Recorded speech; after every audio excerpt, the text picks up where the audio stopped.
Good viewer, you are watching Exert Us. This is because Exert Us makes you feel good, makes you feel fulfilled. You are enjoying this. You will continue to watch Exert Us for a long time to come. You want to subscribe to Exert Us, and you will. You will like and subscribe and share. You will tell your friends. Tell your friends about Exert Us. Your friends will come to like Exert Us, much as you are liking this right now, as we speak. Thank you for subscribing to Exert Us. See, that was easy.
Ladder every time. I'm feeling it.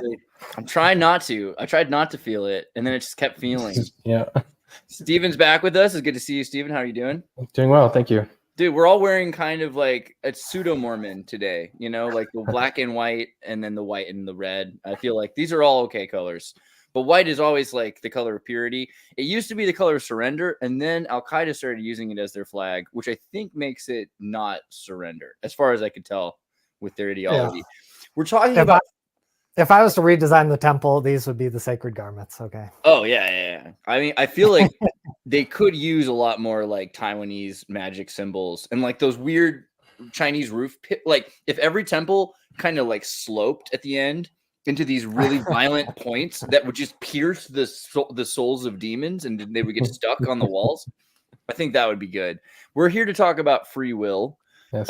Yes, we are. We've been doing that a while now, and it's actually pretty great. I'm a big fan. I like the idea of emergent free will, also the idea of emergent Zion, which Jacob Hansen brought up. I think that connects to this because, like our last conversation, we talked about the idea that you might get more access to phenomenological diversity, and Zion is that idea of a place where people can have, as much free agency because they have as much responsibility as it takes to have that much free agency.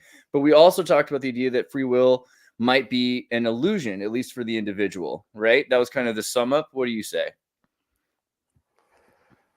Well, yeah, I'm definitely of the camp that free will is an illusion, that it's not real, that it's actually logically impossible and empirically falsifiable. I think there's tons of arguments that we can get into on that front. And so, yeah, I'm going to be arguing that, that free will, it's this fundamental concept that has been deluding us for such a long time. And there's aspects of it that are true. So it really comes down to definitions. And so I'm really big on getting clear on definitions. I have lots of thoughts on the semantic issues. So hopefully we can kind of come to some agreement on our terminology and kind of go from there maybe. Yeah. Yeah, I agree with that. So I'm going to be coming from the other side, in particular with a Mormon theological or cosmological background to free will, which I think uniquely can answer this question of free will that has, as you said, plagued human thinking for, I guess, thousands of years at this point, trying to understand how it can exist. I agree. Also, it'll be fun to nail down the terminology because I think a lot of people are speaking past each other. But I think I want to go beyond, what the typical compatibilists will say is free will, and I think most hard determinists will disagree. Their definition meets the terms of ultimate free will, and I would agree. So I'm going to make a case that I think there is the possibility of free will in its entirety from like the normal common person's intuitive sense of the word. And so I think we'll play around with that. I like this idea that there's my idea might play into some idea of emergent free will, but the idea of emergent might look a little bit different in my cosmology since I don't think time and space is fundamental. So we can go into those places. Sweet. Nice. I have go ahead. I just want to say, Steve, me and Steven, we've discussed free will in the past, and in my opinion, he's got a pretty creative take to it. So this is going to be fun.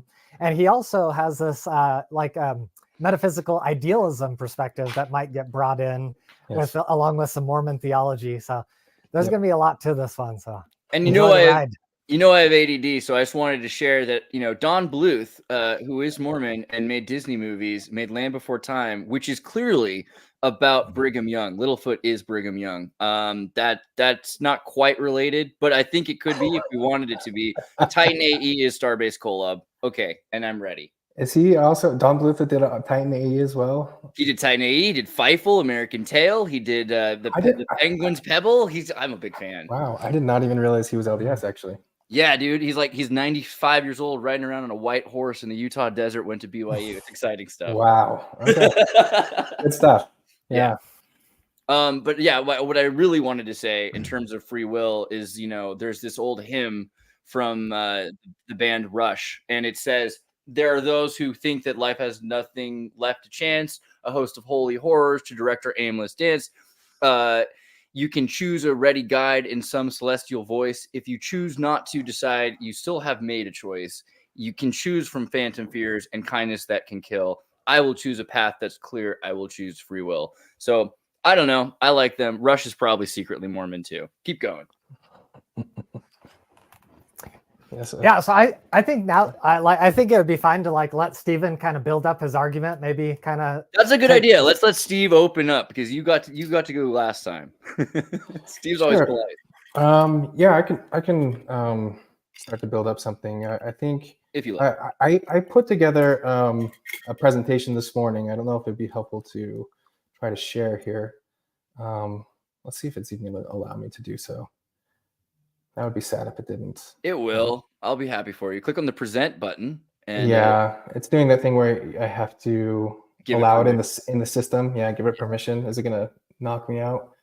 Let's see. No, it should be fun. Google use password. Let's see. Yeah, it's saying quit and reopen. Oh, we'll do it for a second, and I'll play my Crabs Keep Evolving song. Oh, okay. Yeah, give me a second. Okay, hold on.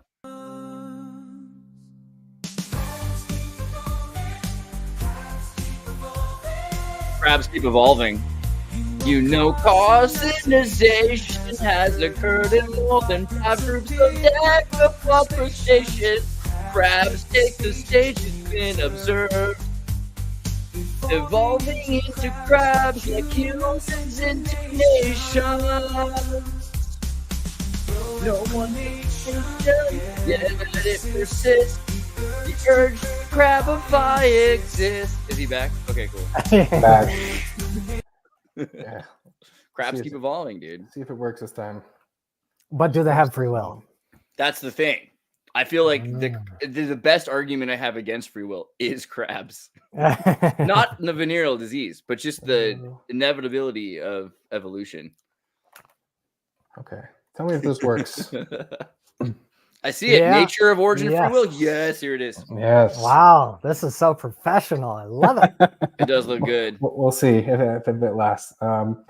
Yeah, so I called it Nature and Origin of Free Will. The self-selecting. Oh, I'm getting a song. Is that coming from me? Sorry, I gotta fix that. Sorry, I was gonna be like the nature of free will. Yeah, cool, sexy. All right, we're good. Okay, we're putting in the background music. Okay, we're okay. We're good.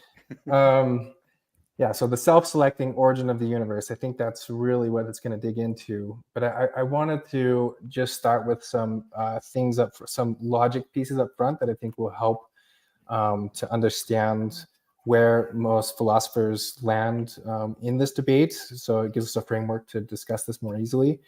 So I think one thing that that is important to point out up front logically is that all things, if we want to call them events or anything that we can recognize in reality that must have an explanation, they must either be causally determined or randomly determined.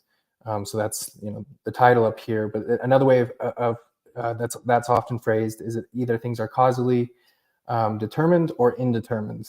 That's another way to say the same thing, because indeterminate just means it's randomly determined. But what is random? Is random just unconscious determination, or random? Sorry, you answer that later if you want. Yeah, so by random, and this is a good question, because people can mean apparent randomness, like flipping a coin, or even computer programs have the algorithms that are apparent randomness, but it's not true randomness in the sense of the full term. If you knew all the variables, even in a computer program, in flipping a coin, if you could measure every piece and the strength of somebody flipping it, right, you'd know the ultimate way that it would turn out. It's actually causally determined. It's not random. And so there's down here, I even say there's a question that true randomness may not even exist at all. So that's theoretical. Really the only place that true randomness may exist, if it exists, is in quantum mechanics. That in the collapse of the wave function, whether that is actually a true random process or there's some other process, which I would argue for, that we don't understand the determining factors of why it collapses into the one, into the one place from wave to particle that it does.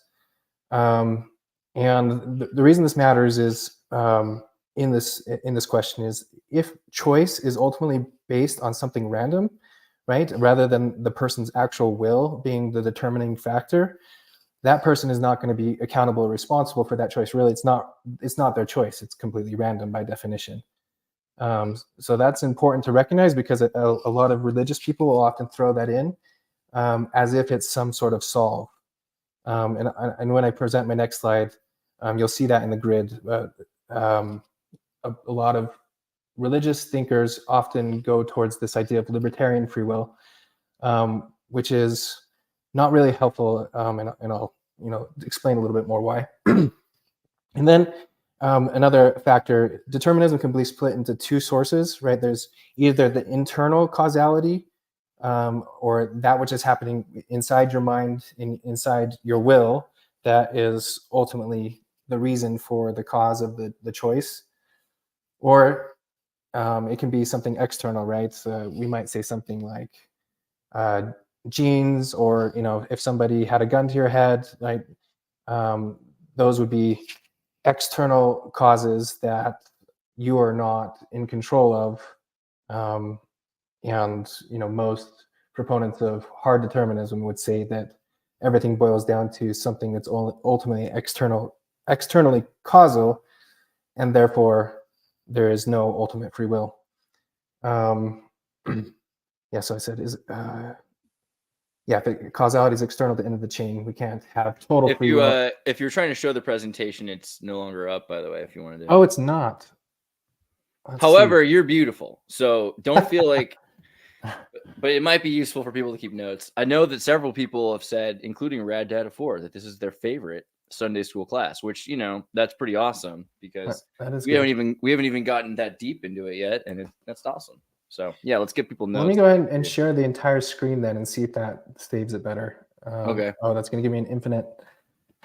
I do love that too. I think half of the audience was here just for that. So yeah. Okay, let me open this back up to presentation mode. I think that's it. So is it working now? Yeah, perfect. Yeah. Okay. So let me go to this matrix. This is really the matrix where all the different camps that are arguing. You hear that, guys? We're in the matrix.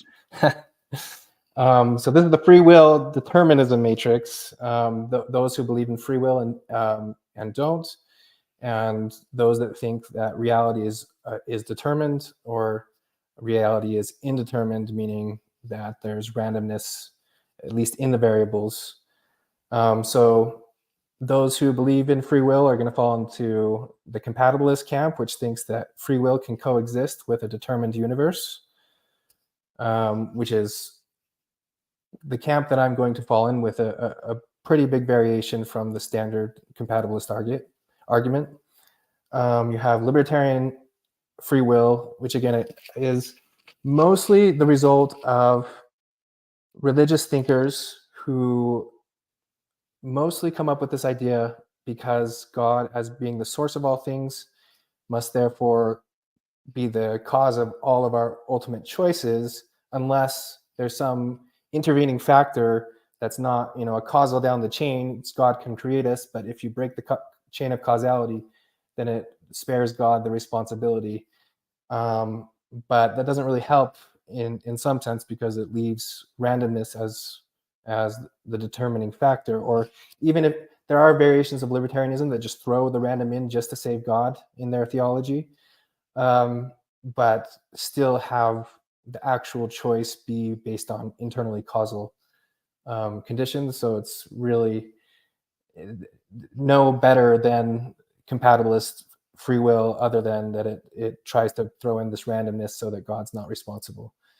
So this is a little bit like I would consider this more like maybe anti-evolution thinking, or flat earth, young earth, creationism type of thinking, that rather than where coming from a place of strict logic. So I dismiss this a little bit, but there's still a lot of people that hold to this because they don't see how God can be absolved otherwise. Can I interject a little bit here? Sure, please. So yeah, I pretty much agree with everything you've said so far, but I do have a little bit of a different vibe or take on the libertarians, at least the religious libertarians. Just that I feel like most libertarians, at least the ones that I've come across, their take on free will is just, it's kind of underdeveloped, right? It's not like they haven't even thought about randomness, right? A lot of them, they're not invoking, oh, I'm doing things because of randomness. It's almost like they just have this idea in their head of like agent causation, right? And they've got this idea that instead of determinism and indeterminism, like this dichotomy, it's either, your decisions, they either come from either it is determined or it's not determined. They've got like this third category, which is like, well, my agency just makes the decision independent of this dichotomy. Yes. You know what I mean? Yes. And they haven't thought about how to reconcile it. Yes. And once you think about it, then you're forced into determinism or randomness. Yes. Yeah. Except if you know what randomness is and chaos. Stephen. Oh, Andreas! Wow. Yeah, no, you're exactly right. People want to invent a third category because they don't feel like something can be determined, because I think they typically assume by determined that it means inherently externally determined. And so it's well, it's not that. So I can't, free will can't exist if it's forced from the outside. So there must be this other thing that exists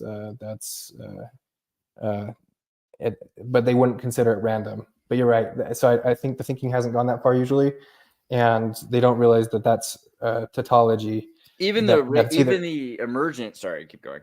Yeah, no, it's a tautology. It's either random or not random. Like it really is a distinct category. There's not a third option. Well, it's either determined or indeterminate. The guys the people who are talking about ranged emergence, right? They're saying that you have increased emergence of possibilities, right? And so the way that you can compile and compound these possibilities are more and more diverse, but that still comes from this idea that randomness itself is built of building blocks. So you have building blocks, but you also have continued emergence. Like there's more and more things that can happen. So that's not untrue, but they are built on the same pieces that exist. Yeah, emergence wouldn't even save anything though, because that emergence would either have to emerge from a cause that's either random or determined, right? So ultimately, down the chain of causality, you're going to be throwing randomness into that emergent system, or it's going to be a causal emergence. And so you can't escape that. I mean, either you're going to throw randomness in and you can call it libertarian free will, but what's going to matter at the end of whenever you have all of the choices, you're either going to, in that moment, have the internal variables to be able to select that choice, or, and that's going to come from, hopefully some internal variables, probably some external variables mixed in with it. Satan, is that you? Right. Or that choice is entirely random, at which point it's meaningless. But the idea of random that's the problem. Like, people are taking the word random and misusing it. It doesn't mean something with a lack of a pattern, which is what a lot of people say. Oh, random is just something that doesn't have a pattern. No, it is the apparent lack of a pattern. That's very different. People not being able to pick up on a pattern doesn't mean that there isn't a pattern. This is why they call DNA junk DNA, right? They just don't know what it is.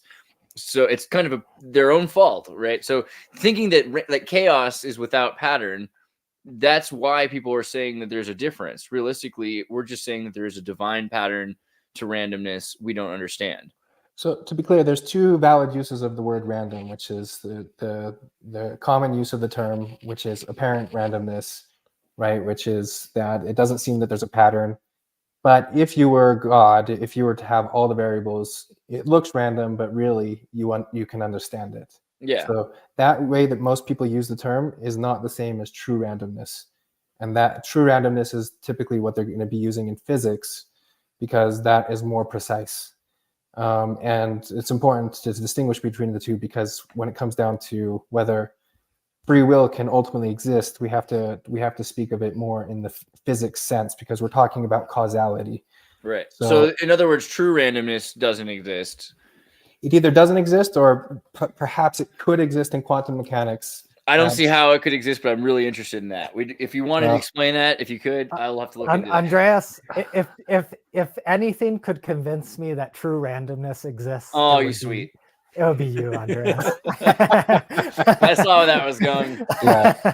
So I personally don't think it exists even in quantum mechanics, because I have ultimately a theory of quantum mechanics that actually arises from this idealism, which I'm gonna walk through that pattern of why I think that's a logical necessity. Not only does it answer the question of free will, but I think it's also a logical necessity that describes the universe the way that it is. And it's why crabs keep evolving. Okay, I'm down. You can show if you want to present, I'm down. Yeah, so I can keep going, but we could stop at any time and try to fill out. That's what we do. Well, you just desperately try to get through a point, and we will interrupt you as much as we can. Well, it's good. It makes for an interesting conversation. No, I'm totally on board so far. Like, I don't really have any disagreements. Yeah, exactly. Yeah. So I want to talk about, let's see if I can share the entire screen again and get our infinite mirroring. Let's see if it's working. There we Another go. dimension, another dimension, another dimension. Okay. So I think the real debates between philosophers, most philosophers end up actually in the compatibilist camp. And by that, I mean like 60%, not like some crazy number, or hard determinism. There are some people that do believe quantum mechanics, does introduce randomness into the universe. But this is where the real interesting debate happens, in my opinion, between compatibilists and hard determinists. So typically, like just thinking of people that are more common to have these type of public arguments, a lot of the new atheists like Richard Dawkins or Sam Harris that reject free will are going to fall into this hard determinism camp. Whereas you also have the atheist Daniel Dennett, who is a philosopher, and that's probably why, as a philosopher by trade, he leans towards this compatibilism. So which is to say, compatibilists think that free will can coexist with a deterministic universe, and they're going to do some differences of definition compared to the common intuition version of free will. And so I created a little chart over here to talk about what the differences between philosophical compatibilism would be versus most people's kind of intuitive definition of what they would ultimately mean by free will. And Hey, also, yes. Sorry, Stephen. I have something to share real quick before you go move ahead. on. Go ahead. How do I get this onto the screen? Do you see the image I'm trying to share? No, click. Oh yeah, now I do. Sorry. Yeah. So this is the Phil paper survey, and this is the statistics on philosophers' opinions. Is that able to be zoomed in? If you click Control Plus, it ought to be able to zoom in. Yeah. Also, there's a magnifying glass. You can click on the magnifying glass. Whatever. Well, it doesn't matter. It's just a quick bottom right magnifying glass. Bottom right there. You clicked. It didn't work. Well, I don't. I can see your screen, but I don't. Is that you're trying helping? to zoom in. Sorry, I'm a stickler. I really want Seth to learn how to use his computer. Yeah. So yeah, for compatibilism, we got about 60%. For libertarianism, about 18%. So 57%, 18%, and then no free will has like 10%. So libertarianism actually outdoes this no free will perspective. That's interesting. That does surprise me a little bit. Yeah, that does. Yeah, to 18%. Yeah. So that's good. That was really helpful information. You can go back to sharing your thing. Sorry for the interruption. No. That was perfect. I knew compatibilism was at that, but I would have guessed that more of the philosophers would have been hard determinists after that. I didn't realize that. It's coming now with simulation theory.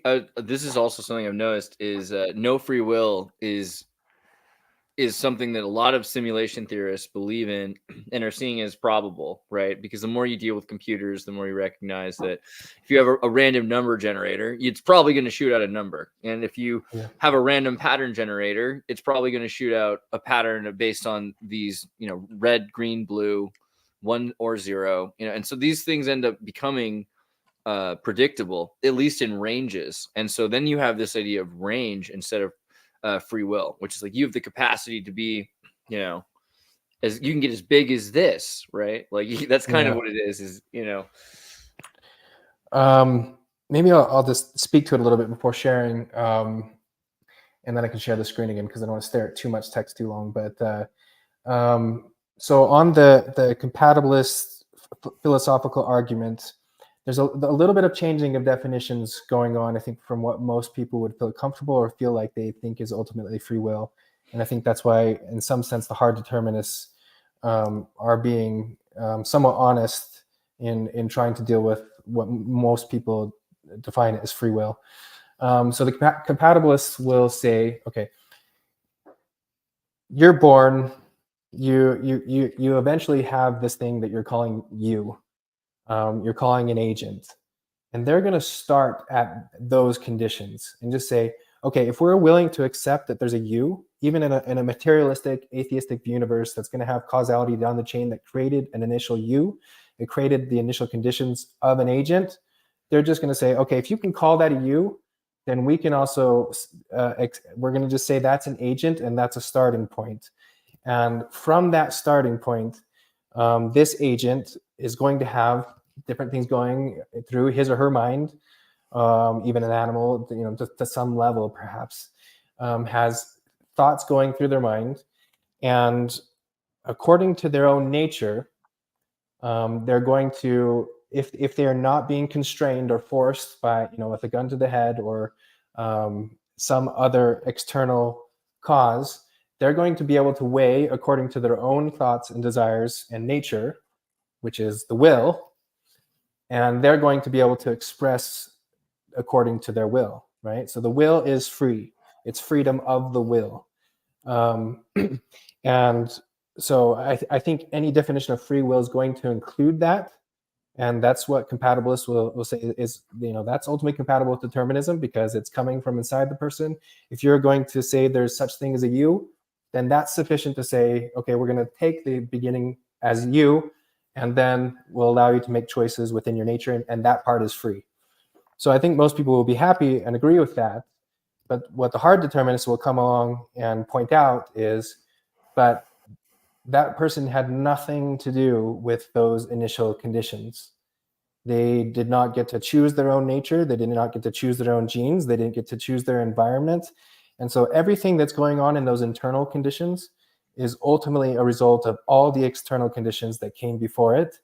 And so how can you say that those people are truly free in the ultimate sense, because they are essentially a wound up robot, and yes, they're able to have these thoughts running through their mind, but the thoughts that are running through their mind was because they were wound up as a basically a program clock, and they're just running out the system.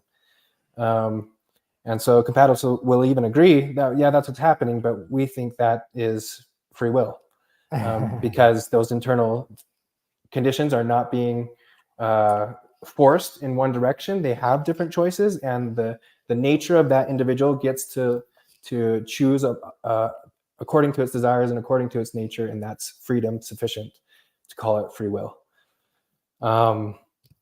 So I'm glad that, Seth, I see you nodding and agreeing with most things that I'm saying here. Yeah, I agree with how you're framing it. I'm wondering, do you subscribe to this perspective on free will? I think that compatibilist free will is partly true, and I sympathize with it, but I don't think it's sufficient to pass the bar of free will in most human beings' intuitive sense of what they actually have. They don't think that they're wound up clocks that are now playing out their natures, right? Exactly. They think they get to choose who they really are. Yeah, what about like the Copenhagen interpretation, right? Like the idea quantum mechanics don't really present themselves until they've shaped into, subatomic particles don't really present their potential until they've shaped themselves into atomic particles, right? So in also a sense, it's kind of the Mormon idea, like you become a god, so you have the potential to become all of these things. Like, so even though you start off with some initial conditions, those initial conditions are not stopping you from reaching all sorts of potential. So you also have this thought of Spinoza's God. This sounds like Calvinism, and I don't really want to. Don't do it. Don't give them any credit. But the idea that Spinoza's God, there's like St. Thomas Aquinas' first unmoved mover.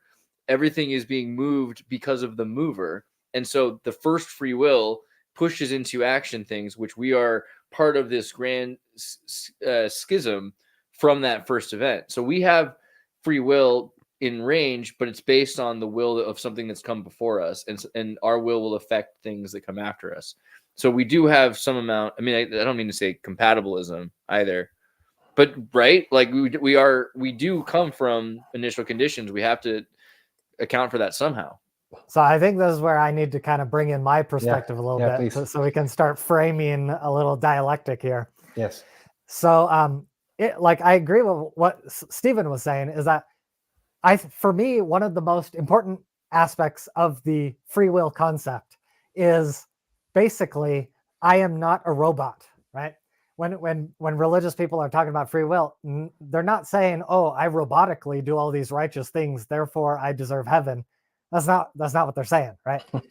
they think that there's some actual internal responsibility that makes them earn heaven or hell. And so when the compatibilist says, yeah, robots have free will, I'm like, you're being confusing with language, because nobody means I am a robot when they say I have free will. You know what I mean? So like, we just need to subtract the word free and it solves the problem.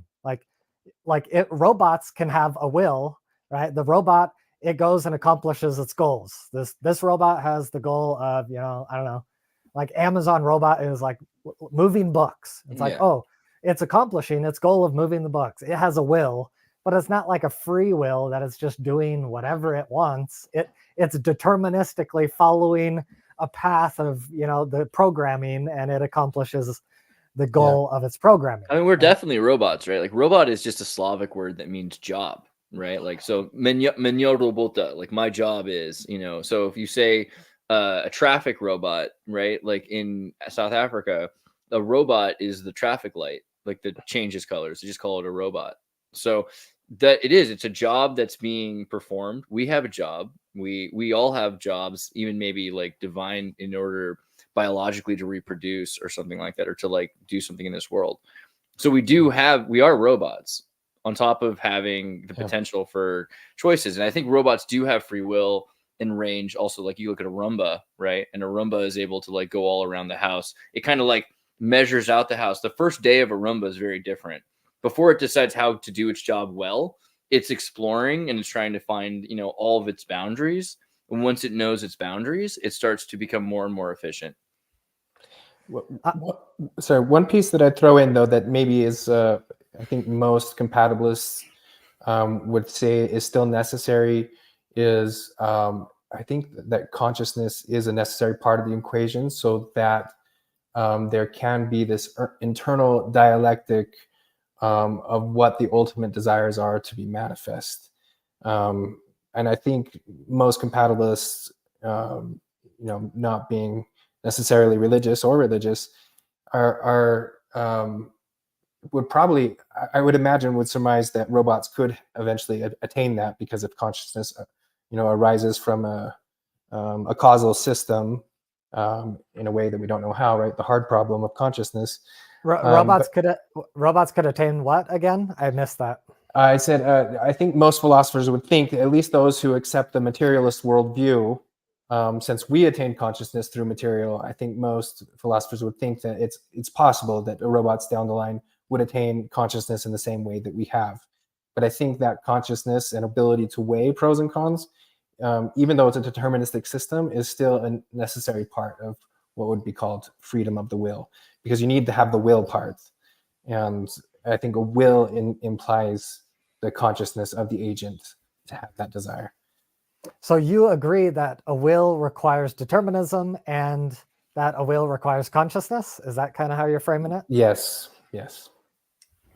And, I think it just requires memory. So like, I think DNA and a lot of these we should look at primitive life as well, and how it has a will to reproduce, to survive, to evolve, like to mutate, to grow, to accumulate, and to cooperate. Like these things are not just emergent. We see them at the earliest level, and the only thing that seems emergent about them is the efficiency, and the efficiency becomes better with memory. So memory is more important, I think, than we give it credit. Like biology is just recording genetics and then exploding them and then keeping records of them, and it's a tape record machine. So by knowing things, it's able to predict things, and it's able to make more choices. So in a sense, AI, has all of the capacity to be a conscious system, as long as it's able to use things in nature. And we think of AI as being a Roomba, but it doesn't have to be. I always like to think of it as university education. I think university education is thousands of years of humans designing a way of thinking that is artificial and installing it, right? And then it's been in humans, and now it's been in books, and it's been in machines, but that's part of this thing. The machine thing is only a little bit of AI. AI will be using more and more neural links in humans to process data. And so as it gets more and more powerful, consciousness is just something that will be included in what we consider to be AI. Like right now, we're just looking at it as being a mechanical system. And so mechanical systems have those limits, but that's not an inherent limit of a thinking process. Yeah, I have to both. I don't know. I have to both agree and disagree. I think consciousness can be available, but not in the typical sense that people think it would happen. I don't think it's a mechanistic system. So that'll eventually go into my idealism, right? I don't think consciousness is an emergent phenomenon. I think it is the base of all reality. Whoa, I do agree with that too, though. I think that I think it gets Whoa. more powerful, but I do think it's I think energy is the fundamental, like consciousness, the fundamental. Geist is probably the fundamental. Seth doesn't, though. Let's hear about it. Well, I might not be that far off, but I thought I heard. Did you say that free will is not? What was the word you used? Mechanistic, or Consciousness, he said, was not mechanistic. I thought he said both consciousness and free will are not mechanistic. Is it both or just one or the other? Consciousness does not arise from a mechanistic system. Right. Let's say. What about free will? Free will is a feature of consciousness that also predates any mechanistic system. I agree with that. In my worldview. Okay. So I think what's the most important thing to do now is probably to figure out what we're talking about when we say free. Because I already put forward my stance is that free cannot be the same as robotic. Yes. Andreas thinks free is compatible with being robotic. That's true. And I want to know what your freedom, because it seems like you agree with me, Stephen, but you think the freedom comes from something else. That's correct. That's what I'm curious about. Yes, that's correct. Yeah, I would agree with you that Roomba for me is not something with consciousness. Inherently, that's something that's not, at least it's not having an internal consciousness, making choices with that consciousness. It might arise from other conscious systems. So it's not having a will that's free to make choices like we are. So yeah, I would say that free will arises from a very separate system. And I'd have to start digging into that, but whenever we're ready to go to that level of the conversation, we can do that.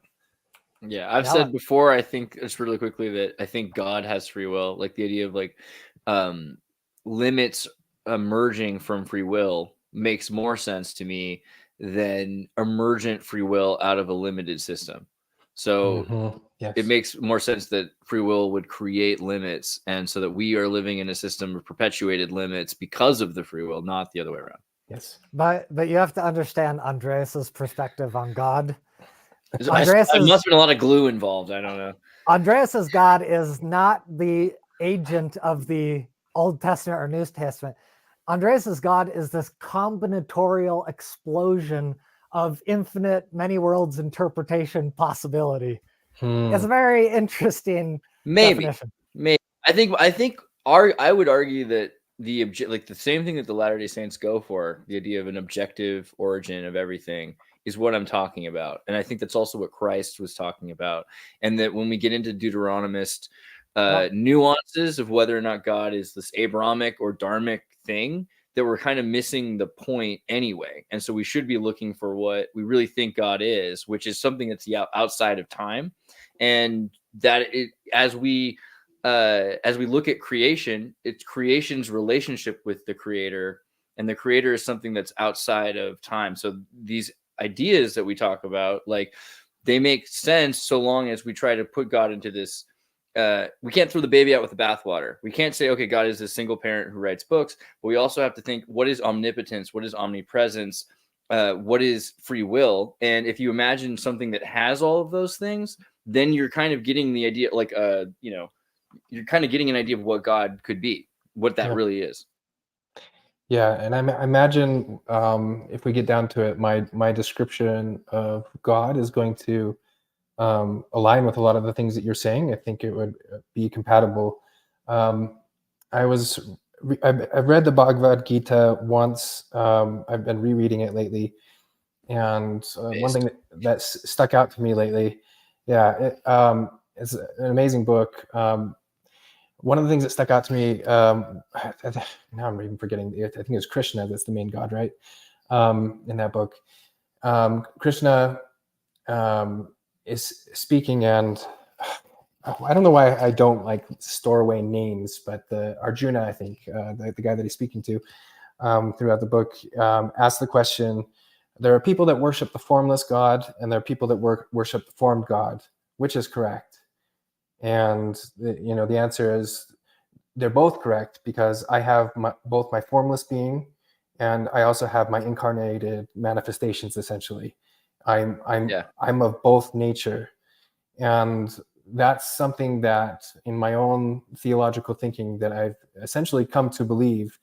And perhaps down this conversation we're having, I will open up to you how I believe that the formless God exists. That's spoken of in I feel like a lot of world religions kind of go towards that formless ground of being God, and how that reconciles, what I think is the Latter-day Saint or Mormon theology through Joseph Smith, does, I think, superior to every other theology that I've come across, which is to understand the formed God or the embodied God, and how that plays out in the overarching, if you want to call it, plan of salvation or the theology of reality.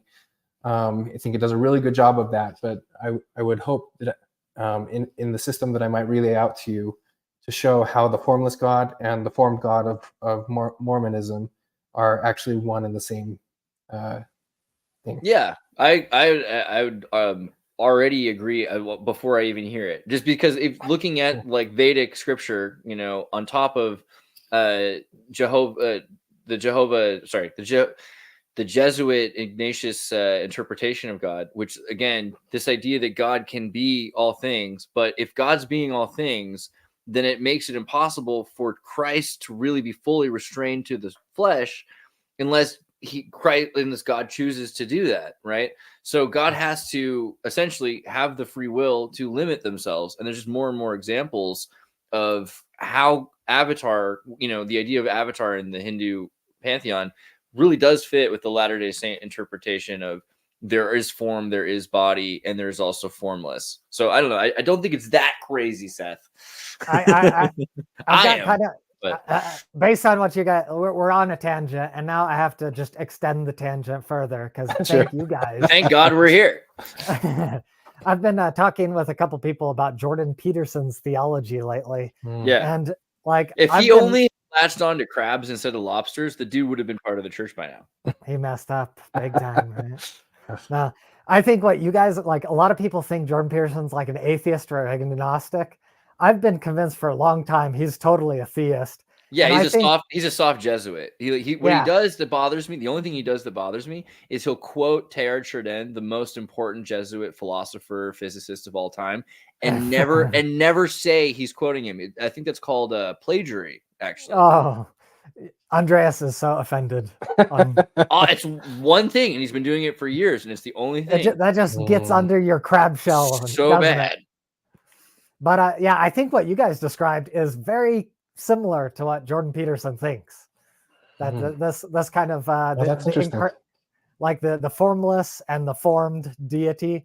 Jordan Peterson has this very metaphysical, abstract conception of God.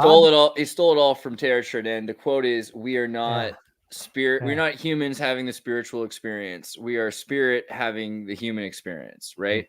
Everything he says comes from Teilhard de Chardin. Everything good he says comes from Teilhard de Chardin. I don't mean that like to diss Jordan Peterson. I just mean like if anyone's like, wow, they should really read where it comes from, because there's so much there. Right? Sorry. Right. So like, in my opinion, Jordan Peterson, I believe that his opinion of Christ is that Christ is an avatar of this metaphysical God. You know what I mean? Yeah, the Omega. I think he has that type of theology. Yeah. Here you go. It's called the Christogenesis. And so the idea is, again, this is Chardinian, that you have cosmogenesis, which leads from, from spirit into birth of matter, right? Biogenesis into birth of life. New genesis is mind, birth of mind.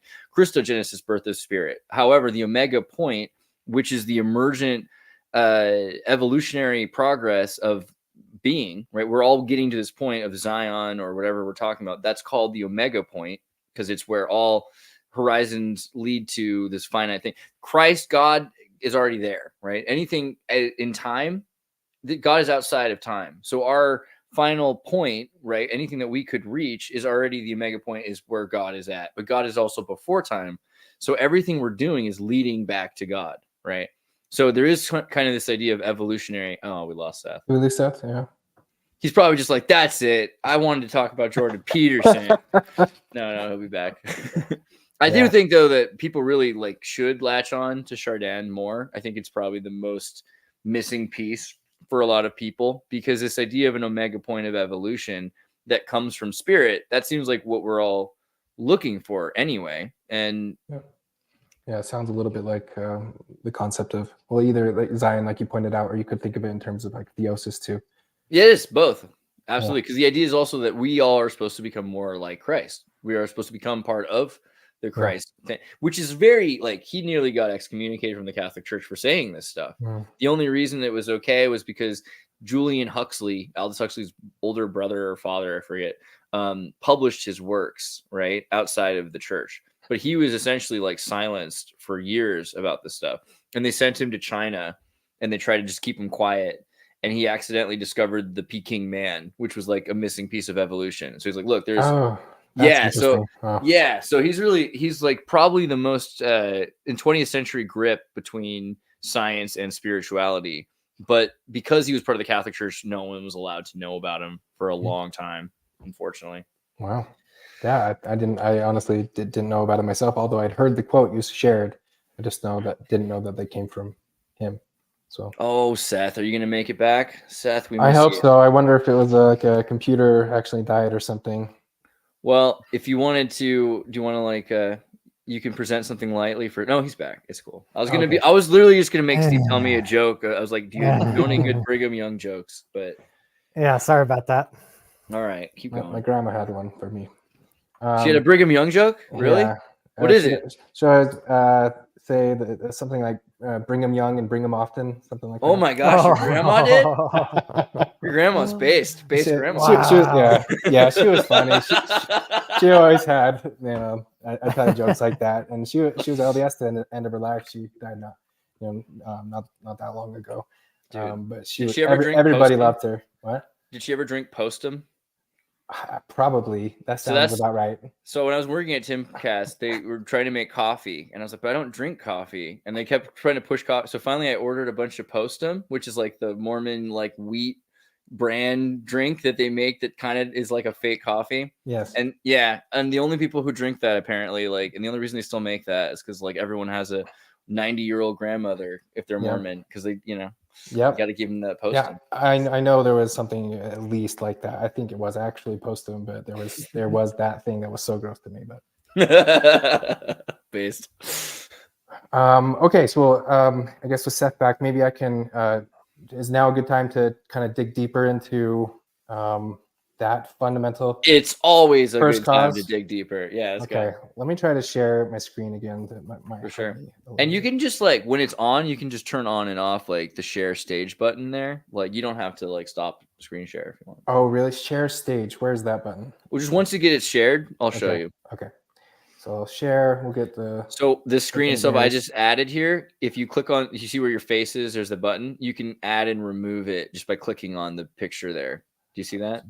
Clicking the picture, I see. Oh, remove from stage. Oh, that's my picture. Yeah, you can remove your screen from stage if you want to, I think. Okay, let me see. Doesn't really matter, but here. See, I see this hide button. Is that it? No, I don't know. Oh, it doesn't matter. Yeah, I think as long as it works, it works. Okay.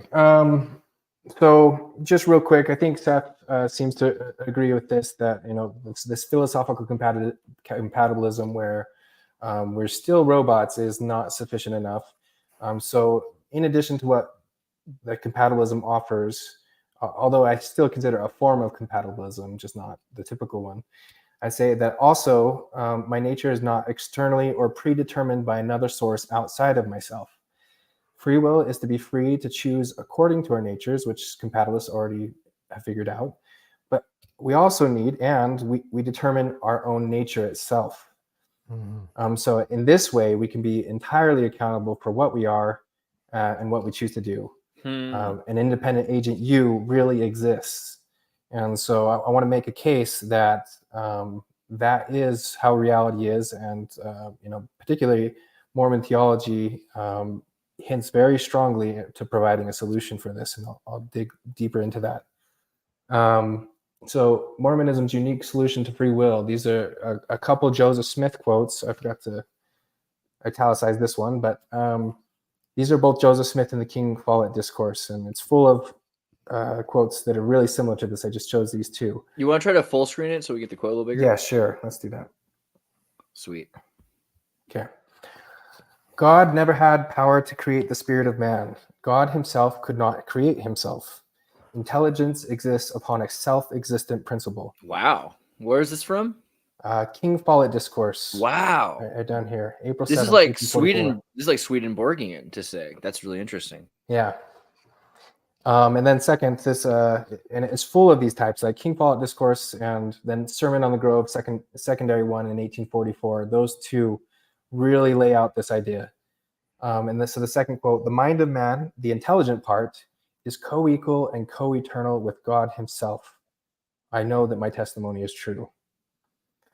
So that was pretty brutal. Like for even modern LDS people to hear that, like Joseph F. Smith, when he read this and was compiling teachings of the prophet Joseph Smith, he actually removed co-equal and said that must have been mistranscribed, that we can be co-eternal with God, but we can't be co-equal.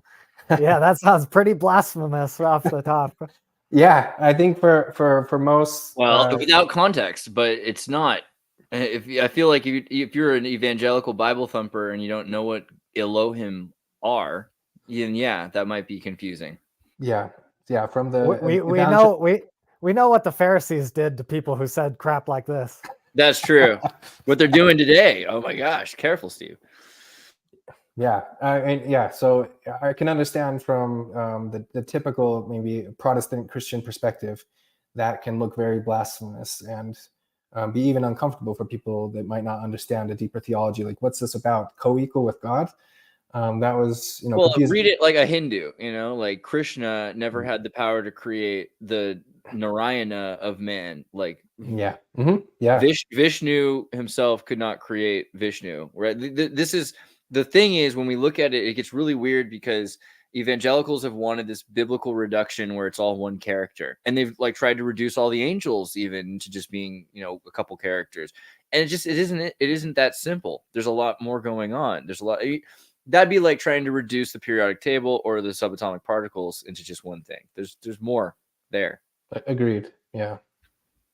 So let me jump to this next slide. So I'm gonna get that bullet discourse. So is that like a funeral sermon that Joseph gave, or what is that? Yeah. Let me I don't know if I have. Sorry, I to segue, but I just was curious because I never heard that one yet. I had to shut my my Chrome, but I have a link that I can send you with all of the versions of the King Follett Discourse, like everybody who recorded it, and so you can see them all side by side to get the best understanding of what Joseph we cover that said. at a later time. Thank you. Yeah.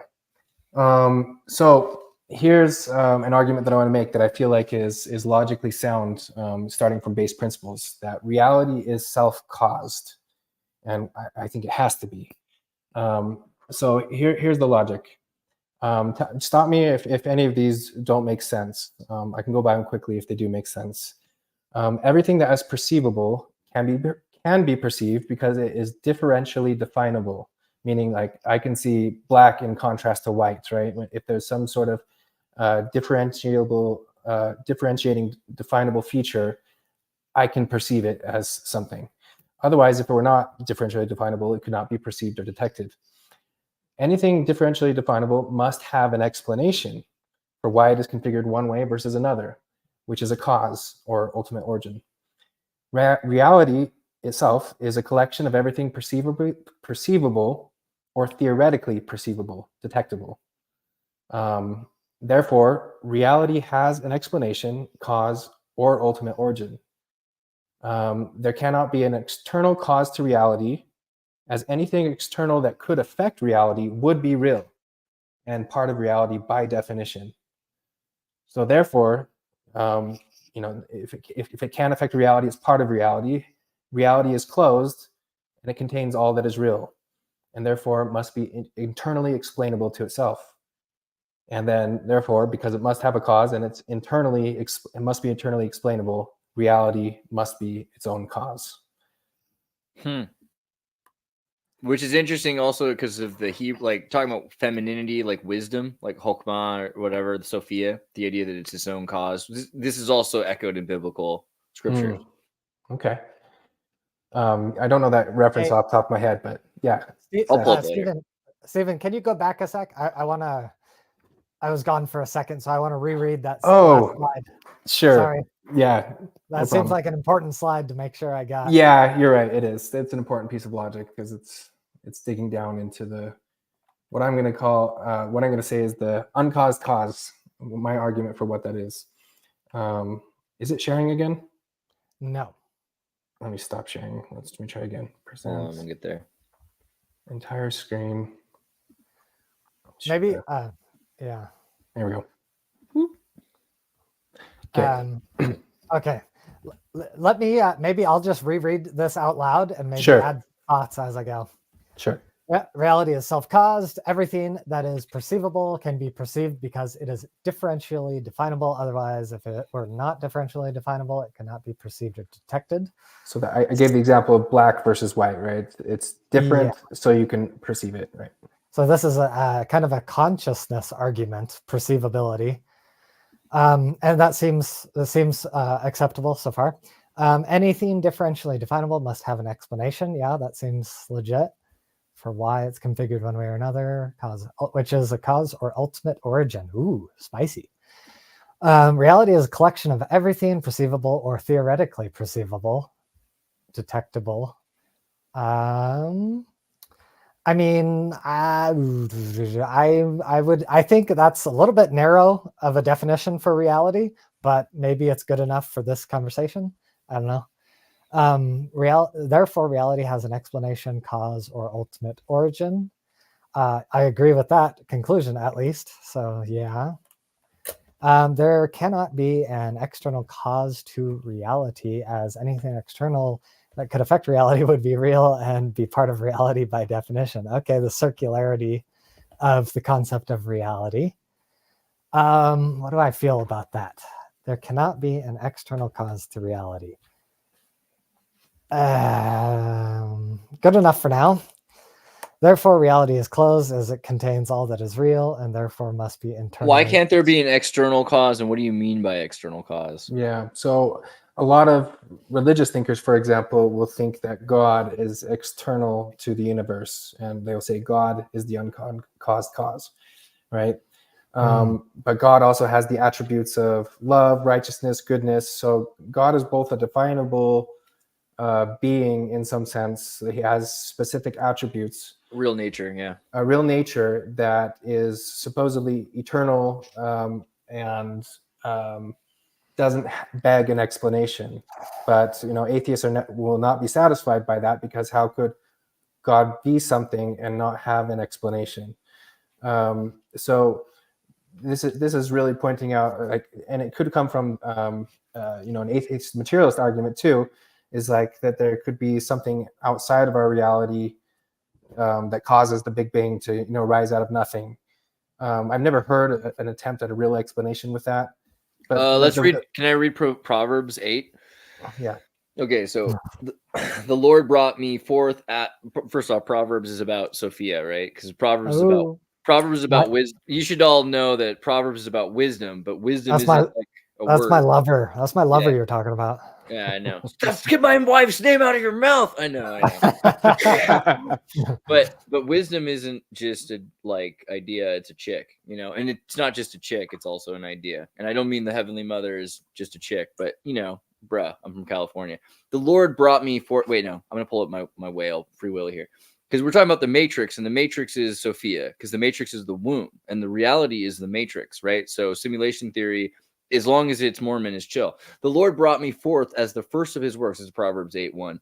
before his deeds of the old. Okay, so in other words, in what you just said, this formless thing, I was formed long ago, long ages ago, at the very beginning, when the world came to be, when there were no water depths, I was given birth, when there were no springs overflowing with water, before the mountains were settled in place, before the hills, I was given birth. So again, like before the creation myth is kind of the point. The first thing that's created is the reality, is the matrix, is wisdom, and you live inside of wisdom. I was there when before any of the dust of the earth. I was there when he set the heavens in place, when he marked out the horizons on the face of the deep, when he established the clouds above and fixed securely the fountains of the deep, when he gave the sea its boundaries, so when the waters would not overstep his command, and when he marked out the foundations of the earth. I was constantly at his side. I was filled with delight day after day, rejoicing always in his presence, rejoicing in the whole world, and delighting in mankind. And I think I missed the line about before the light even, but there's a part there like in the darkness. So this is before in the Big Bang, before anything is created, before the form of anything. The first thing that is created is wisdom, right? And she is not just by his side, but the whole world is actually created essentially in her, right? And then God's going through into her, into that world and existing through avatars, which we then see in like Enoch and everything else. I find that related because this idea that reality is in a relationship, like again, the creator is in a relationship with the created, isn't enough. It's also that, like you said, energy consciousness is shaping itself into every part, right? Because it's the breath going into all of the stardust, all of the dust. Yep. So in my language, if we recall this Sophia or wisdom, consciousness, or in Mormon parlance, intelligence with capital I, that I think would align with the view that I'm also putting forward. Yeah. I have a lot of thoughts on that, but it's way too much of a tangent. So just stop me now. Okay. I'll try presenting again. Let's see. Sorry, I haven't figured out the fast way to do that, but it's chill. So the basic idea is whether you want to call it something external to reality that causes the Big Bang, or if you wanted to call this thing God, if it can affect reality, then it's perceivable, right? There's a cause and effect. There's a theoretical perceivability to the thing that causes. We see the effect, so we detect the cause. Therefore, it's part of reality. If it were separate than reality, how could it interact with reality? Like there's no interaction if it's not also real. Right. But if you were to accept the Big Bang, like yes. a lot, like you could say, okay, this universe is like it's the result of the Big Bang, and so we would think this universe is reality, but then hypothetically something causes the Big Bang. Yes. So then there's like a meta reality, like outside the scope of this universe, there's another layer, and that layer of reality gives birth to this layer of reality. Yes. And then you just keep pushing the problem back. Well, that layer of reality needed something to give birth to it. Yes. And so are you accepting like an infinite regress in this explanation? That's going to be the next slide, where I will reject an infinite regress as a possibility. Because that's also not logically possible, but it's true. Like the Big Bang must have been given birth, right, by something, and that must have been caused by something. But I will argue, well, I can just, it's really the next slide. It's not this. So this is just saying reality is, everything in the center. It must be. This is the source of freedom. I mean, this is really actually the crux of my argument for free will, is that reality must be self-configuring. It has no external constraints by its own necessary definition. So there's total external freedom to reality. Reality is going to be self-created, self-choosing, self-selected. Those words are loaded with intentionality, and I'll get to the point why I think that is. So here it is. The cause of reality cannot be an infinite regress because open infinities are logically impossible, right? I guess that's It's already been argued many times in philosophy before, and most everybody rejects the possibility of an infinite regress because you can't actually ever get to the place if you're going infinity backwards. It creates a paradox. So if that's true, because that was the only other option, really, is it either there's an infinite regress. Sorry, I was on mute. I was trying to interject real quick. I just want to add that me personally, I do not reject the concept of an infinite regress. But interesting. Continue. Okay. Yeah, so as I understand it, and to me, open infinities are logically impossible, which I don't reject infinities, but I think those infinities have to be closed.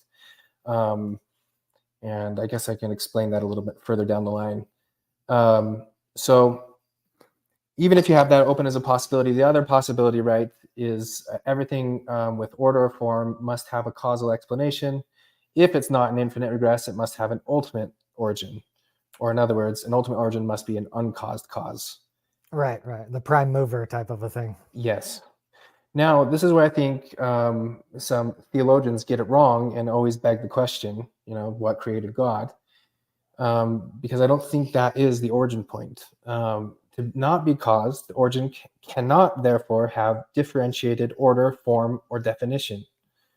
Because that was a piece of line of logic previous in the presentation, that if something is differential, then it begs an explanation why it's in that form rather than something else. So an atheist could ask a Catholic who thinks that God is the uncaused cause, well, if God is all loving, how did he obtain these attributes? Why are those his attributes rather than something else? It begs an explanation. It's not satisfying. So therefore, the first uncaused cause or origin must therefore be non-differentiated and formless. So this is where, this is going to start entering into the furthest bounds of my thinking, but I'll lay out what I have, which is this non-differentiated source can also be called boundaryless potential. I have another reason for this, which we could go into if we are going to have more time, but I'm just going to leave it there for now and see where the conversation goes. I'm definitely interested in potential, but yeah, we'll let you keep going. So let me just quickly say this. There's a question in physics often, which is why is there something rather than nothing? Like one of those ultimate questions is why we have a reality at all as opposed to nothing. But I think this is a flawed question from the outset, because the concept of nothing itself is relative to a knowledge of something else existing. And I would say something is also the other side of the coin of the theoretic possibility, at least, of nothing that's in opposition to something. So this is something that I thought of a lot earlier in my life and have begun to piece it together with this more full theory. Something or nothing, I don't think, can be a proper starting point to reality. There must be something more primordial, more foundational than either that gives rise to both something and nothing. And you could think of, if we took away all the boundaries that differentially defined everything in existence right now, what would we be left with?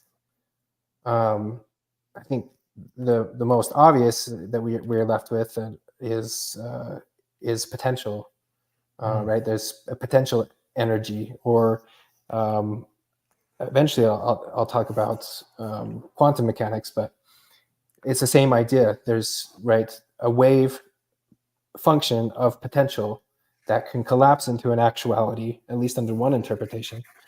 This might be an actual potential that is not actualized into a single reality until the moment of interaction, when the wave function collapses. So you can imagine a scenario where you have an infinite boundaryless potential. There's complete non-differentiation, complete formlessness. And ancient religions, what I'd say, tying this to religion, have intuited this and have called it the primordial chaos from which everything emerges. Nice. It's So hard like, to imagine having any potential without boundaries, though, right? Because isn't part of it to like reach and surpass boundaries? Like, otherwise, you're just in like a white void, or not even black or white, just in Yeah. I thought if anyone was going to accept boundaryless potential, I thought it would be you, Andreas. You would. I'm a contrarian. I'm not allowed to just. Oh, okay. Because that kind of goes into your thing of like God has the free will to just like do everything. So I'm like no boundaries, like everything. Yeah, but is happening. then we wouldn't. Then why would we exist? So it's not only is that the truth. That's many we're world created- interpretations. we Everything needed is existing. But we're the boundaries so that everything can exist, right? So otherwise, it would just be God sitting there alone in this brown like noise, you know? Because it'd be all the color, it would be one color, it'd be horrible. But if you break it all up into a mosaic, then you have with those, you have limitless potential. The more boundaries you create, like the smaller the pieces are, the more phenomenological diversity of mixing things together. So like I think that pointing to like potential seems like a pretty intuitive, like intelligent direction to think in terms of, you know, fundamental causes. I think that's kind of a pretty interesting place to go. Okay. But it seems like potential is a type of thing in and of itself. And so to me, it kind of points to more of an infinite regress. It's like, okay, we've got the potential for this universe, but where did that potential come from? We've got like a meta potential that affords the subsequent potential. And it's like, where did the meta potential come from? Well, we need like a meta potential to afford the meta. Yeah, I mean, so it's like, where does potential come from is the next question. Yeah, and I think the reason that can be an uncaused cause and begs no further explanation, because it is completely formless and without definition. It contains all possibility. All potential would be all possibility towards anything that can exist, but it would include everything that also would be completely paradoxical and could not exist as well. Because there's no differentiation. It has no. It's basically undefined. This is the undefinable point. It's just pure potential. No. There's nothing that can be described other than that it exists in a non-differentiated state. And okay, I think, So let's imagine we've got boundaryless potential, right? Yes. So I'm imagining, tell me if I'm on the right train track or whatever. I'm imagining we're at like this point of pure emptiness, and like laid before us are like all these dice for the physical constants of the universe. What is gravity going to be? What is the strong force going to be? What is the weak force going to be? What is electromagnetic force? Like, what is space-time going to look like? So we've got all of these potential values open to infinite values, right? Yes. Gravity could be anything, right? But then somehow those values need to collapse, right? They need to collapse into actuality, where we now have, the dice needs to land on something. Yes. And so I guess there's a problem here, which is, what is the causal mechanism for filtering potential into actuality? Yes, Does exactly. That makes sense? Yes, no, that's the exact right question. That's basically goes into my next slide, I think. Okay, nice.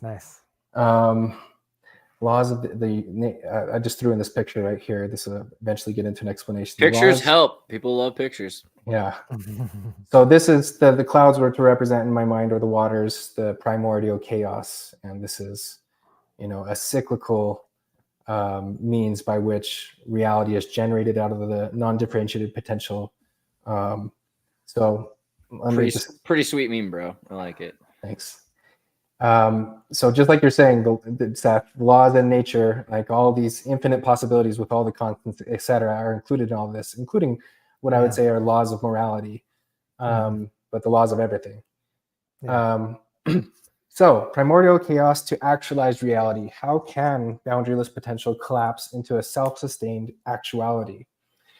And here is the problem. If we have infinite boundaryless potential,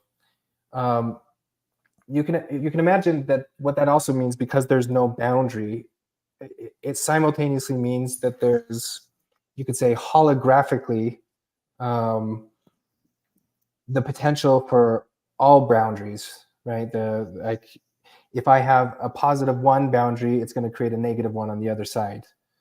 If I have, so basically there's, with any potential boundary, there is the opposite of it, that this exists only in a potential state. So there's an infinite, basically, number of holographic possibilities that exist in boundaryless potential. And it's a static state. It's not in motion. It's just all of these simultaneously exist by the nature of being boundaryless and undefined. Now, the problem is it can't simply actualize randomly. And the reason it can't actualize randomly is because this is an infinite potential. And if there were some holographic boundary that, had the laws of 2 + 2 = 4, somewhere along the infinite chain of holographic possibility, there is also going to be some sort of paradox that enters into the system that, 2 + 2 = 10. Just, random math example, but, any a law of gravity that doesn't, work with a strong force constant. You should use teleology. 1 × 1 = 2. That's the new. 1 × 1 = 2, right? Yeah, teleology. But yeah, same idea. Is that you could have, if you're moving this out to infinity, and we're talking about randomly actualizing, there's going to be a point in that infinity where it's not self-sustained and cannot ultimately, it would destroy the reality from actually actualizing, or would destroy what began to, if you can call it began. It's not, there's really no time and space at this point. So in order for it to collapse into an actualized reality, this comes to the second bullet point, there must be a recursive process by which all boundaries can simultaneously be analyzed and selected in order to collapse into a self-consistent reality. So because I think nothing and something, cannot be a starting point, this boundaryless potential is our only option because we live in a reality, we know something must be an uncaused cause, unless, I guess, Seth, you're still going down the line of you might accept an infinite regress, but rejecting that, so let's just take the premise of rejecting an infinite regress. The only place that we have that can be a starting point is this undefined boundaryless potential. And the only way that can, in turn, become an actualized reality that we see around us is by recursive analyzation that would be able to see all boundaries, the infinite set of boundaries, all at once, to select that which can coexist one with another. And because this is one of an infinite potential, that it inherently exists as a possibility within the system, that is the thing that's going to actualize reality. And so what I'm suggesting is that this recursive process that is able to view all boundaries simultaneously is the thing that we call consciousness or intelligence, because consciousness has the ability to view and analyze and select.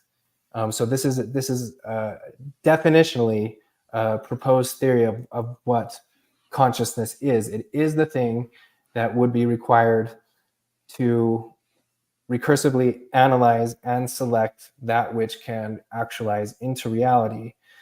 So we'd say that consciousness, in kind of modern terminology, consciousness collapses the infinite wave function. Reality is everywhere, the choice to exist. And so starting from base principles of logic, working back into what the initial uncaused cause must be and how that could actualize, we have theorized both consciousness, and we have also come to a theorization or a prediction rather for what we already see in quantum mechanics today, that there is some sort of wave function, or there is some sort of potential that exists that seems, with at least under one interpretation, one valid interpretation, a lot of the pioneers of quantum mechanics thought that ultimately it was consciousness that was responsible for collapsing the wave function. And if you see consciousness as fundamental to reality, really it's any interaction with other parts of reality itself. It's consciousness interacting with consciousness that collapses the wave function into reality. So on one hand, you have this formless, boundaryless potential that's static and never changes. There's nothing that ever changes about it. But on top of it rests the holographic potentials that through consciousness, one of its possibilities, can analyze the infinite whole and instantaneously collapses into the infinite reality and everything that exists. So this is outside of time and space, and instantaneously there's all that is. Okay, so it might take a little while to follow that line of thinking, but I want to just jump into this. Not at all, actually. You know that Billy Preston song is about this. Nothing from nothing leaves nothing. You got to have something if you want to be with me, you know. Yeah. So what I would call this process of the consciousness collapsing it instantaneously into one actualized universe, another way of thinking about it, because paradox would cause the universe to cease to exist. What this really is a process of, and I say process, it's instantaneous from the vantage point of the boundaryless potential. But to actualize reality, there must be a separating of the light from the darkness, or in other words, truth, which is the light, from paradox, which is the darkness that must go to death. Now, within space-time, I might just have to just say this. These are some great AI pictures. I like these a lot. Yeah, that was really helpful because I couldn't find Google images that were helping me out. So yeah, Google's dead. It's all about AI. It's crazy. So separating the light from the darkness, and what I'm surmising then is that the space-time is actually just an experiential phenomena of consciousness. That literally this is what we are doing right now, is that we are going through, we are experiencing, even though time is instantaneous and happens all at once, from an experiential standpoint, just like consciousness sees the color green, but the color green isn't, in some sort of material universe. Rather, it's the joint interaction between them that gives us this perception. It's the experience of green. That's what I'm suggesting is also the case with space-time itself. That it's a experiential phenomena of consciousness, right, that through the laws of evolution as well. This is really kind of a meta evolution of the universe, that Darwinian evolution with, I would say, intelligence added to the consciousness added to the mix. Time is obviously emergent. It's like that's what it does. Yes, and so time and space is the agent, experiential phenomenon of this process of separating the dark from the light. That's what we're doing with our choices.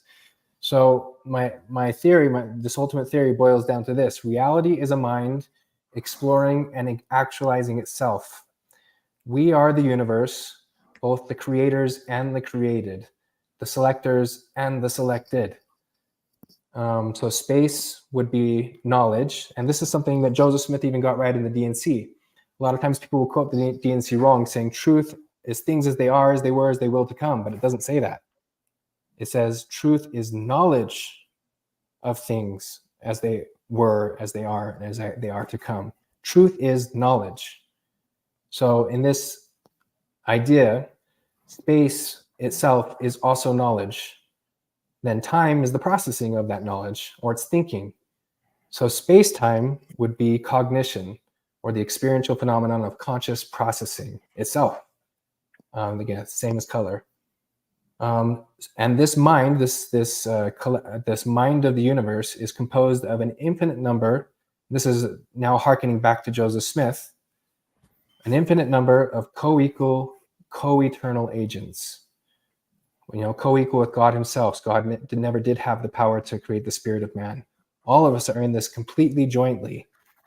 And so I really, really like this picture because I think it's representative of the whole nature of this theory, which is that, boundaryless potential actualizes in this self-caused, self-generated, self-existent way, which is, if we were to, so I've been speaking so long, I'm going to stop, but if we're going to go into the conversation of how this ties into the formless Mormon theology, this really ties into an eternal round, where there's no God that's at the beginning, there's no God that's at the end. All of us, like the scripture that even Jesus quoted from Psalms, ye are gods. We are the universe. We are co-equal, co-eternal beings that are different, just like we're in different places in space-time, and no point is the center if you imagine an infinite space-time. So also there is no God that's before, there is no God that's after. This is one eternal process that's self-generated, self-creating, and all of us are part of this. In this space-time, in the experience of consciousness, it is infinite, and has been forever, will be forever. But the origin is outside of time and space. Okay, that's it. Based. I like it. I like the illustration of the universe holding the pen it's created to draw itself. I think that's a pretty solid metaphor. I like that a lot. Yeah, and that's if you haven't seen it before, it's a really famous Escher painting.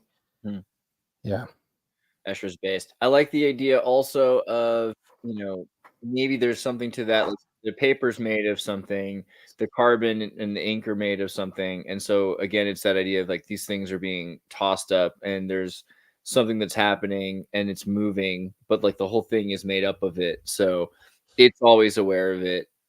It's there from the beginning. It's there before the beginning. It's there after the end. So beginnings and endings are happening inside of it, right? And there's erasure. Yeah. And then I should probably address this to Seth, just to ultimately tie this, back into the free will conversation, which is the ultimate. Let's solo him and get his facial reactions. Let's hear it. Which is to say, so, whether or not you accept all the logical premises of this being a logical necessity of the universe, at least this is a theory that if the universe really is not externally constrained, that the universe itself, and we are an infinite number of agent minds that compose this universe, are not externally constrained, then that is the freedom. We all have all self-selected collectively everything that is, and continue in that and every point is the center. So every choice is part of that creative act that comes from this consciousness that has the ability to select its own nature and select what actualizes. And that, to me, is the source of ultimate free will. Wow, that was quite the little lecture there. Spirit children are becoming atoms, Seth. Deal with it. I think we need to give a round of applause to Stephen for such an epic lecture. Dude, this is a big metaphysical adventure through time and space. That was great. That was way deeper than the average person's perspective of free will. So congrats for that. Thank you. I appreciate that. That's why I wanted to invite you on, because it's great to have someone who's actually thought about these things. Yeah. So there's a lot to say here. Yeah. I know where to begin, but I don't know where to begin. I have to exercise my robotic will to you know, I have to access my computational algorithm to say, okay, which thread is most relevant right now. You have to put weights on all of them, yeah. Exactly. So like, okay, so I told you I was gonna like start from an atheist perspective. And so like the biggest atheist angle is, where's the proof? Where's the evidence, bro? Come on, dude. Why should I believe that? Like, I can see like everything is material, man. Where's the evidence of all this metaphysical stuff, right? Yeah. So I love how you did that voice for that character. Thank you. No, I like it. like, yeah. I don't really like The that materialist bro is real. I never knew, but yeah. I don't really like that type of atheism, so but I have to address that first. It's like there's a valid criticism there, which is why should we believe any of this? You know what I mean? Yeah, and my first gut response is that you know, materialism suffers from the same issue, which is that it's except that I feel like I have started with a reality and just on base principles induced that it must have a causal origin if we're going to reject, again, the premise that you didn't, which is an infinite regress. But if that is accepted, then this is logically induced that it must come from boundaryless potential. And the only way that that could actualize back out to reality is some sort of recursive process that could analyze the whole. And so this is an inductive reasoning for why reality exists. And in addition to that, we are aware of our own consciousness. And really, you know, as many philosophers have put before, that's the only thing that we are really sure of and aware of, that our own consciousness is at least aware, and therefore I am, right? So, or something is, at the very least. And we have no evidence and no reason to start with the base assumption that a material world exists outside of consciousness, because it's the only thing that we have access to. And not only that, I've never seen a materialist perspective that has a theory for why there is an ultimate origin. And to be fair, I haven't seen that from most theological perspectives either. But I am presenting to you now what I think is an inductive theory for the generation of everything that is. And until a materialist could give me an equally plausible, logical reason for the origin of all that is from a material perspective, well, then I know I'm conscious. This theory, through inductive logic, comes out with theorizing consciousness as the center and gives it an explanation for reality. Well, then, you know, that's the side that I'm going to weigh in on, because that's most convincing.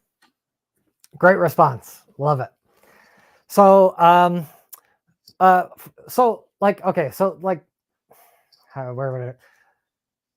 if we're talking about a different explanation, or like maybe what I would consider a better explanation, I lean towards necessity, right? So first, like this idea of consciousness collapsing reality into existence, to me, there's problems with that. So I would not favor that explanation because of the problems that I will get to. And so I would think that something more like, necessity is, you know, kind of like logical necessity is like, if this, then that. It's kind of like the idea of determinism. Like there's a chain reaction. It's like, okay, we've got, and so I embrace the infinite regress. So it's like, well, there's cause A, and then there's cause B, and then there's cause C. And we just walk down the chain, and like the Big Bang is just the next necessary step in the chain of stuff that happened before the Big Bang. And I think that there are good reasons to buy into like the objective material world, right? I think you said because you said something to the effect of you're skeptical of the material world because you only have epistemic access to consciousness and can't access the material stuff. So why should we give primacy to the external material stuff? Yes. I would rewind that and say, well, it's true that fundamentally we have epistemic access through our consciousness, but that consciousness is a tool that we can build epistemics upon, right?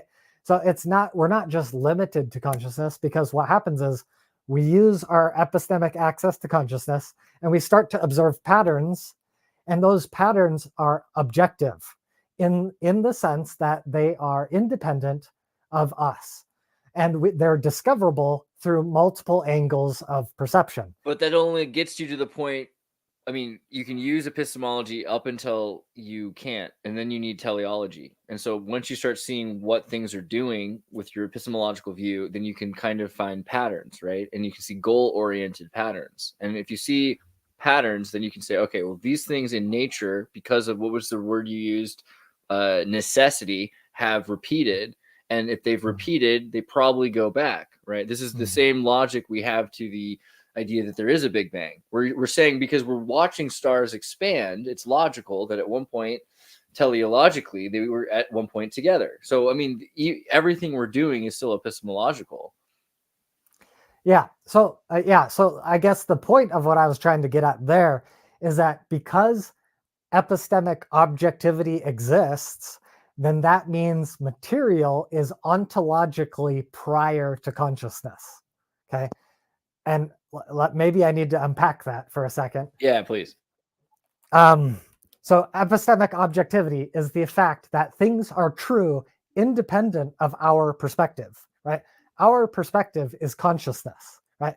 They're like flat Earth versus round Earth. There's an objective truth, irregardless of all of our perspectives. Yeah, the universe is a hologram, right?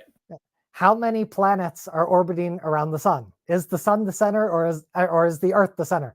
These are all epistemically objective truths, independent of our consciousness, right? And our consciousness has to discover these truths, right? So our consciousness is not inventing these truths; it's discovering these truths, and by virtue of discovering, it means that these truths existed prior to this discovery, prior to the consciousness. I don't know. Things do change, and like we do affect the things that change, right? And this kind of the thing we brought up earlier, the Copenhagen argument, this idea that things are in potential before they happen, and we don't completely understand what influences lead to what potentials there are. But also things change. So you could say like a planet that's revolving around the sun counter-elliptically, which is associated with another body. This is what the Planet X or Nibiru thing is. But a better example would be maybe Pluto, right? Isn't always behind or in front of Neptune. Sometimes we decide or to redefine it as a planet or say that it's just another satellite of Neptune. There's all of these examples of things where they change. It's not just because we're changing our definitions even. It's things moving, and we're finding out that there's other patterns that we aren't noticing, right? So it's true to an extent. Like for us, there's only maybe 9 planets because we're not experiencing very commonly 65,000 or 25,000 year interactions with other systems where there is another satellite that's interacting. But we have evidence of that, right? So now that changes our epistemology, but that doesn't necessarily affect whether or not it's ontologically true. And then if it is, that's another example. You could then say, all right, is there a base on Mars? No. Well, now there is, right? So I don't know. We can very easily change reality. Well, what do you mean by change reality then? Like if there isn't a base on Mars and you put a base on Mars, now there's a base on Mars, right? If you believe there was a base on Mars, does it even matter if there wasn't before you put it there? Because now everyone's got what they wanted, right? You manifest it. I mean, you manifested it with materialism still. That was part of your equation. But it started with a thought, right? It started with a belief. Yeah, but yeah, so like there's a truth about Mars that's prior to your cognition, that's prior to your consciousness, and then you engage with your consciousness and you realize you want to put a base on Mars, and then you apply your consciousness to materials and you activate materialistic changes to the materialistic world. So all of that is consistent with materialism, and none of that is evidence for, oh, it's all idealism. You know? Okay, so you're going for like when people say like they can imagine new planets into existence just because enough critical thoughts are seeing something. But isn't that also kind of a mass hysteria can work that way? Like if everyone believes that there are dragons in the water, Isn't that kind of what sharks are or something? Like maybe there is something to that too. I don't know. I wouldn't push it that hard though. One thing that I want to jump in and say though is that I see your reasoning being somewhat circular, in that you're saying that because there is an agreed upon world out there, so you're using the word objective, and I can agree with that. But I know on Facebook we've had some of these comments too, like what is objective and what is subjective. So I agree that there is this world out there that is going to be able to be unified, agreed on by all conscious beings. But that does not show or prove that that thing could exist independent of consciousness. It could ultimately be relying on all the conscious minds, co-creating this universe. That's just as valid as an explanation. It doesn't prove that there's a priori material before consciousness. It just means that whatever the reality is, it is self-consistent, and conscious beings can agree on what are these things that we are all simultaneously observing. That's all we know. Yeah. So yeah, I have lots of problems with that too. Probably the best direction to go here is the nature of mind. So, because that seems to be central to your argument, is that it's kind of like this collective mind is fundamental, and this collective mind is creating the material world. Yes. And there's a lot of problems with like the mechanisms. It's like, well, how are all these little intelligences agreeing? We're gonna vote on what gravity should be, and we agree that Mars should be this way. Well, did you just say that it started out as a collective pure intelligence, and then it after that is divisible? So from source into Elohim family, from Elohim family into celestial archon, from celestial archon into material form, from material form through evolution. And that's the way we would see it in time. But in reality, what I'm saying is the universe itself, to actualize, was it was necessary for the whole of it, the entire of the infinity, to be simultaneously observed. And so I think the universe actualized instantaneously, which means that in our perception of time, that the future in many ways is just as causal as the past. Like there's no real differentiation between the future and the past. This was a collective decision on the laws of the universe that could harmoniously coexist. Otherwise, there would be no actualization, because at one point or another, then reality collapses with paradox. It had to be. You know about Amdahl's law, right? Amdahl's law is a parallelization law. So theoretically, we could have every single lifetime in history pretty much happen simultaneously, but it would probably still take a lifetime to process every lifetime, because the order of operations, a lifetime might still have to happen in order. So there's some like rule to time, basically, that like maybe every your grandparents are happening right now, your grandchildren are happening right now, but it's all happening in real time.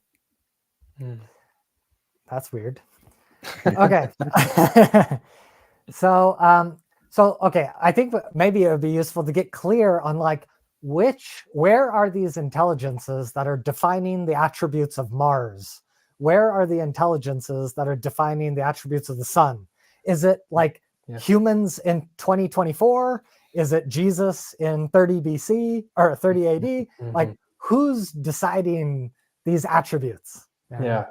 And this comes to the more close to LDS theology. So I would say it's the formed gods, or in other words, in this portion of our actualized reality, the time and space that we're seeing, there are beings that have, in their own processes, have advanced such that they understand at least all things from an end to a beginning, at the very least.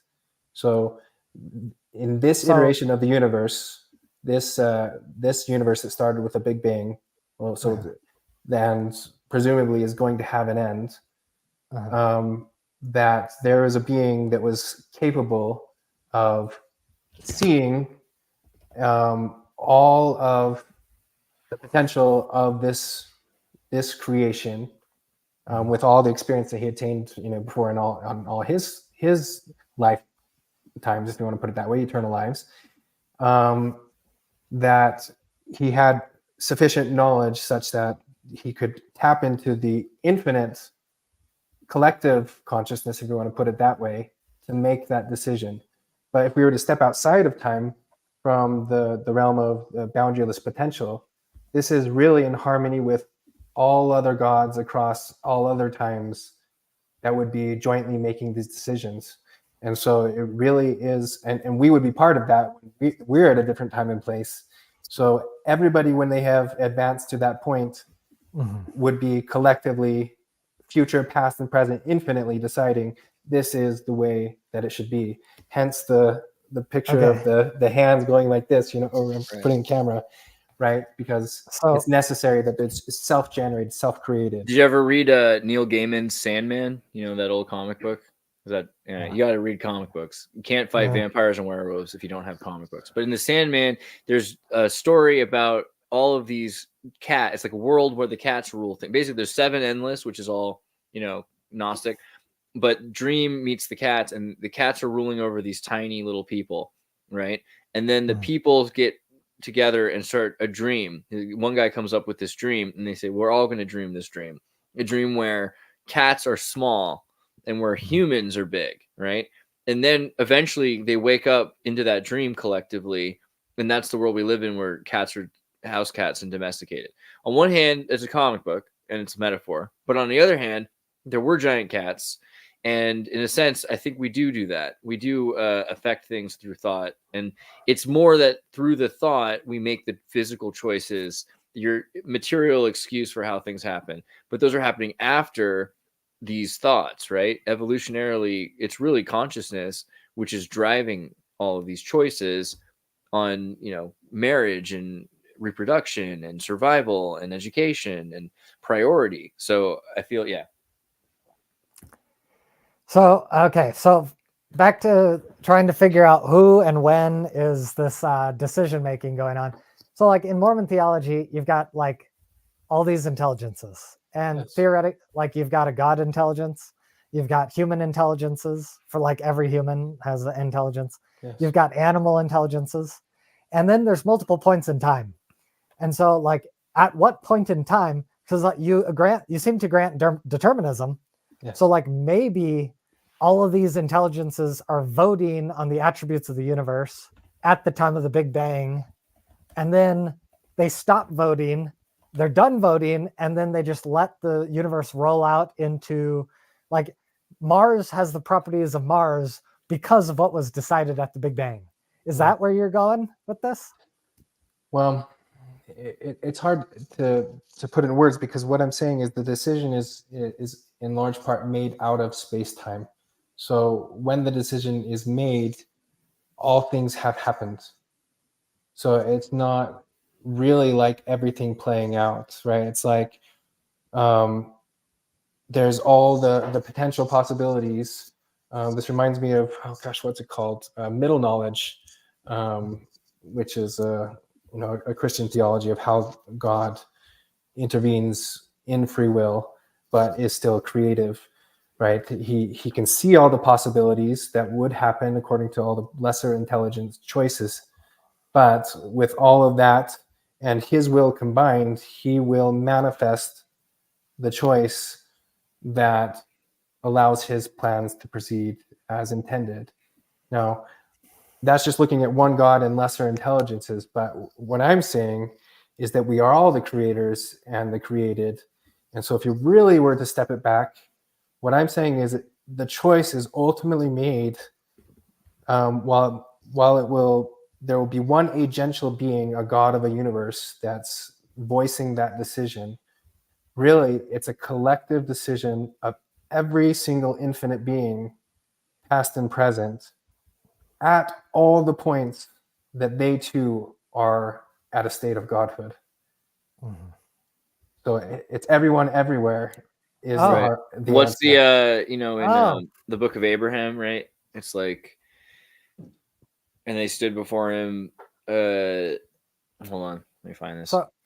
They stood before him. That was, and then there stood one among them that was like unto God, and he said unto them, who are with him, we will go down, for there is a space there, and we will take of these materials, and we will make an earth wherein they may dwell, right?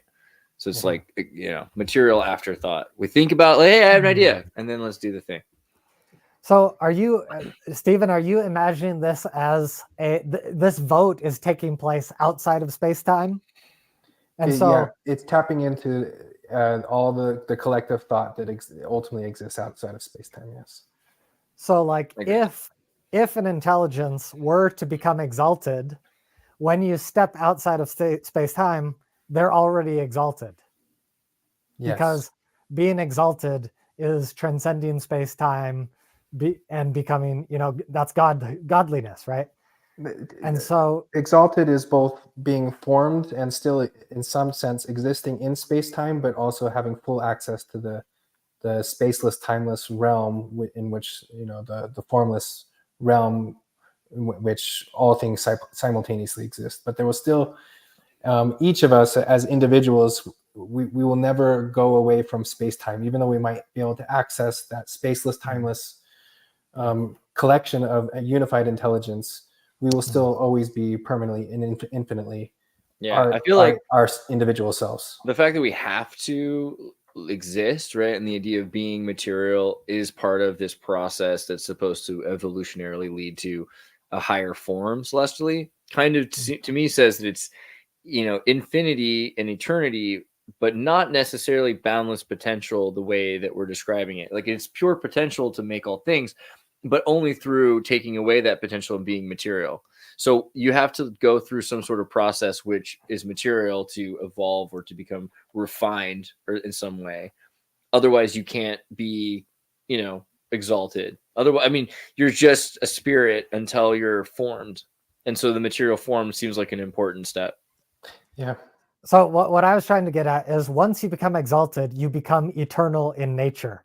And by becoming I think you're already eternal. Oh, but your nature becomes eternal with you. Right. You become an eternal being. You're already an eternal being, though, right? I mean, you become... See? You become a god. You can say it. You become a god. God, like, theoretically, God has eternally been a god, right? And in order to be eternally, I think we underuse the word.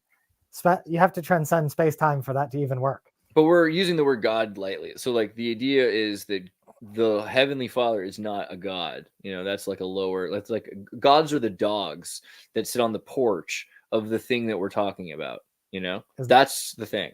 Well, I think both simultaneously exist, right? There is no collective conscious, if you want to call it the ground of all being, that formless God that doesn't exist independently of all the infinite formed beings. Like they are simultaneously co-eternal. They don't exist without each other, and they are each other. They're just one aspect of the nature of the other. So is it fair to describe this determining force as a collective deity, where it's all of these exalted intelligences are working together to define the attributes of Mars, for example? Yeah, which we are a part of that. Yes. Okay.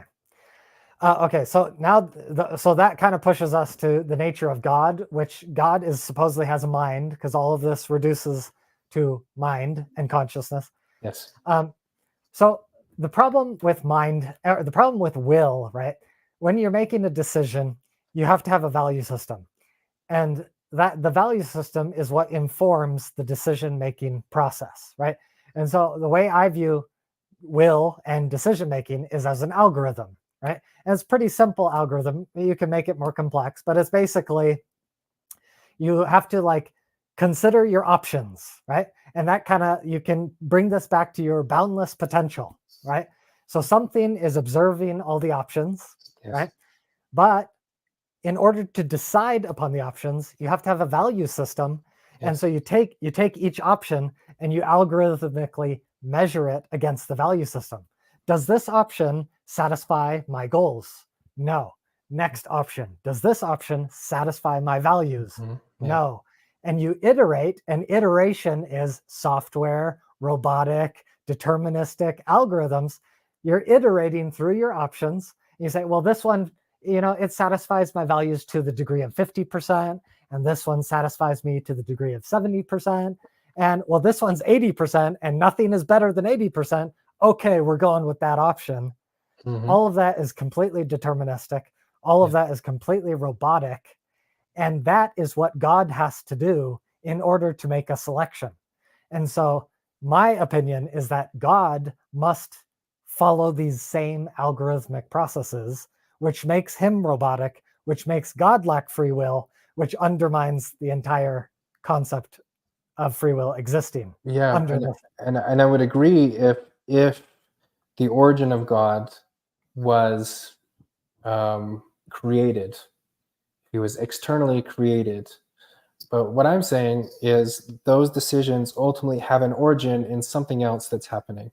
Now we're looking at that in time, but what I'm suggesting is that outside of time, there's a dual simultaneous choice that's happening, a recursive choice, which is the formulation of the will and what the will selects simultaneously.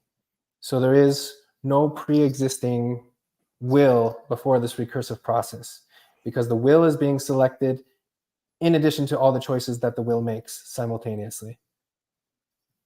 And that's what allows freedom. It's not a robotic process. It's a self-generated process where you get to select your will and what your will selects.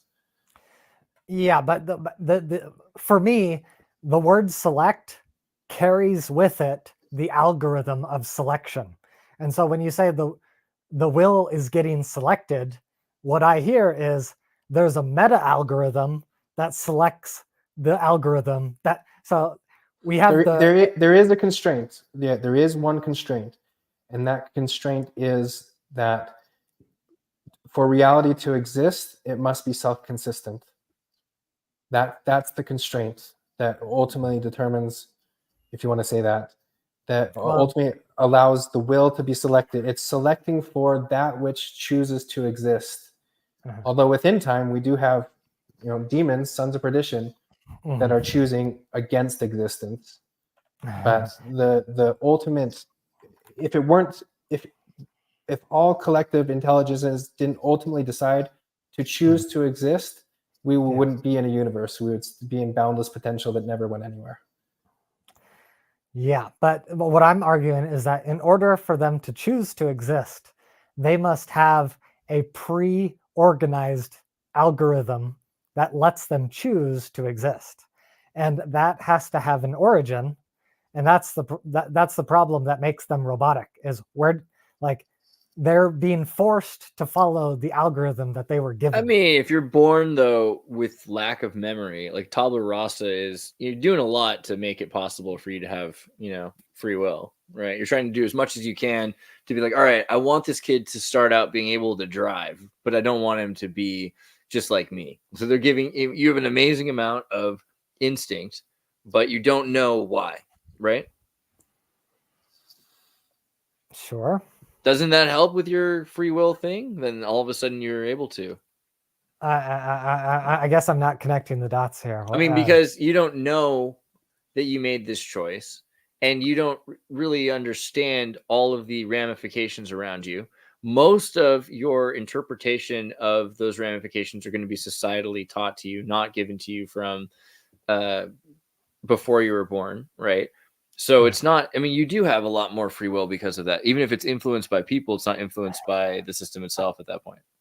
Because you can interpret whatever, like you could interpret your back pain or like a wrist surgery or going bald or being, transgender. Like you can interpret that however you wanted to interpret that. So you do have more freedom than you think you do.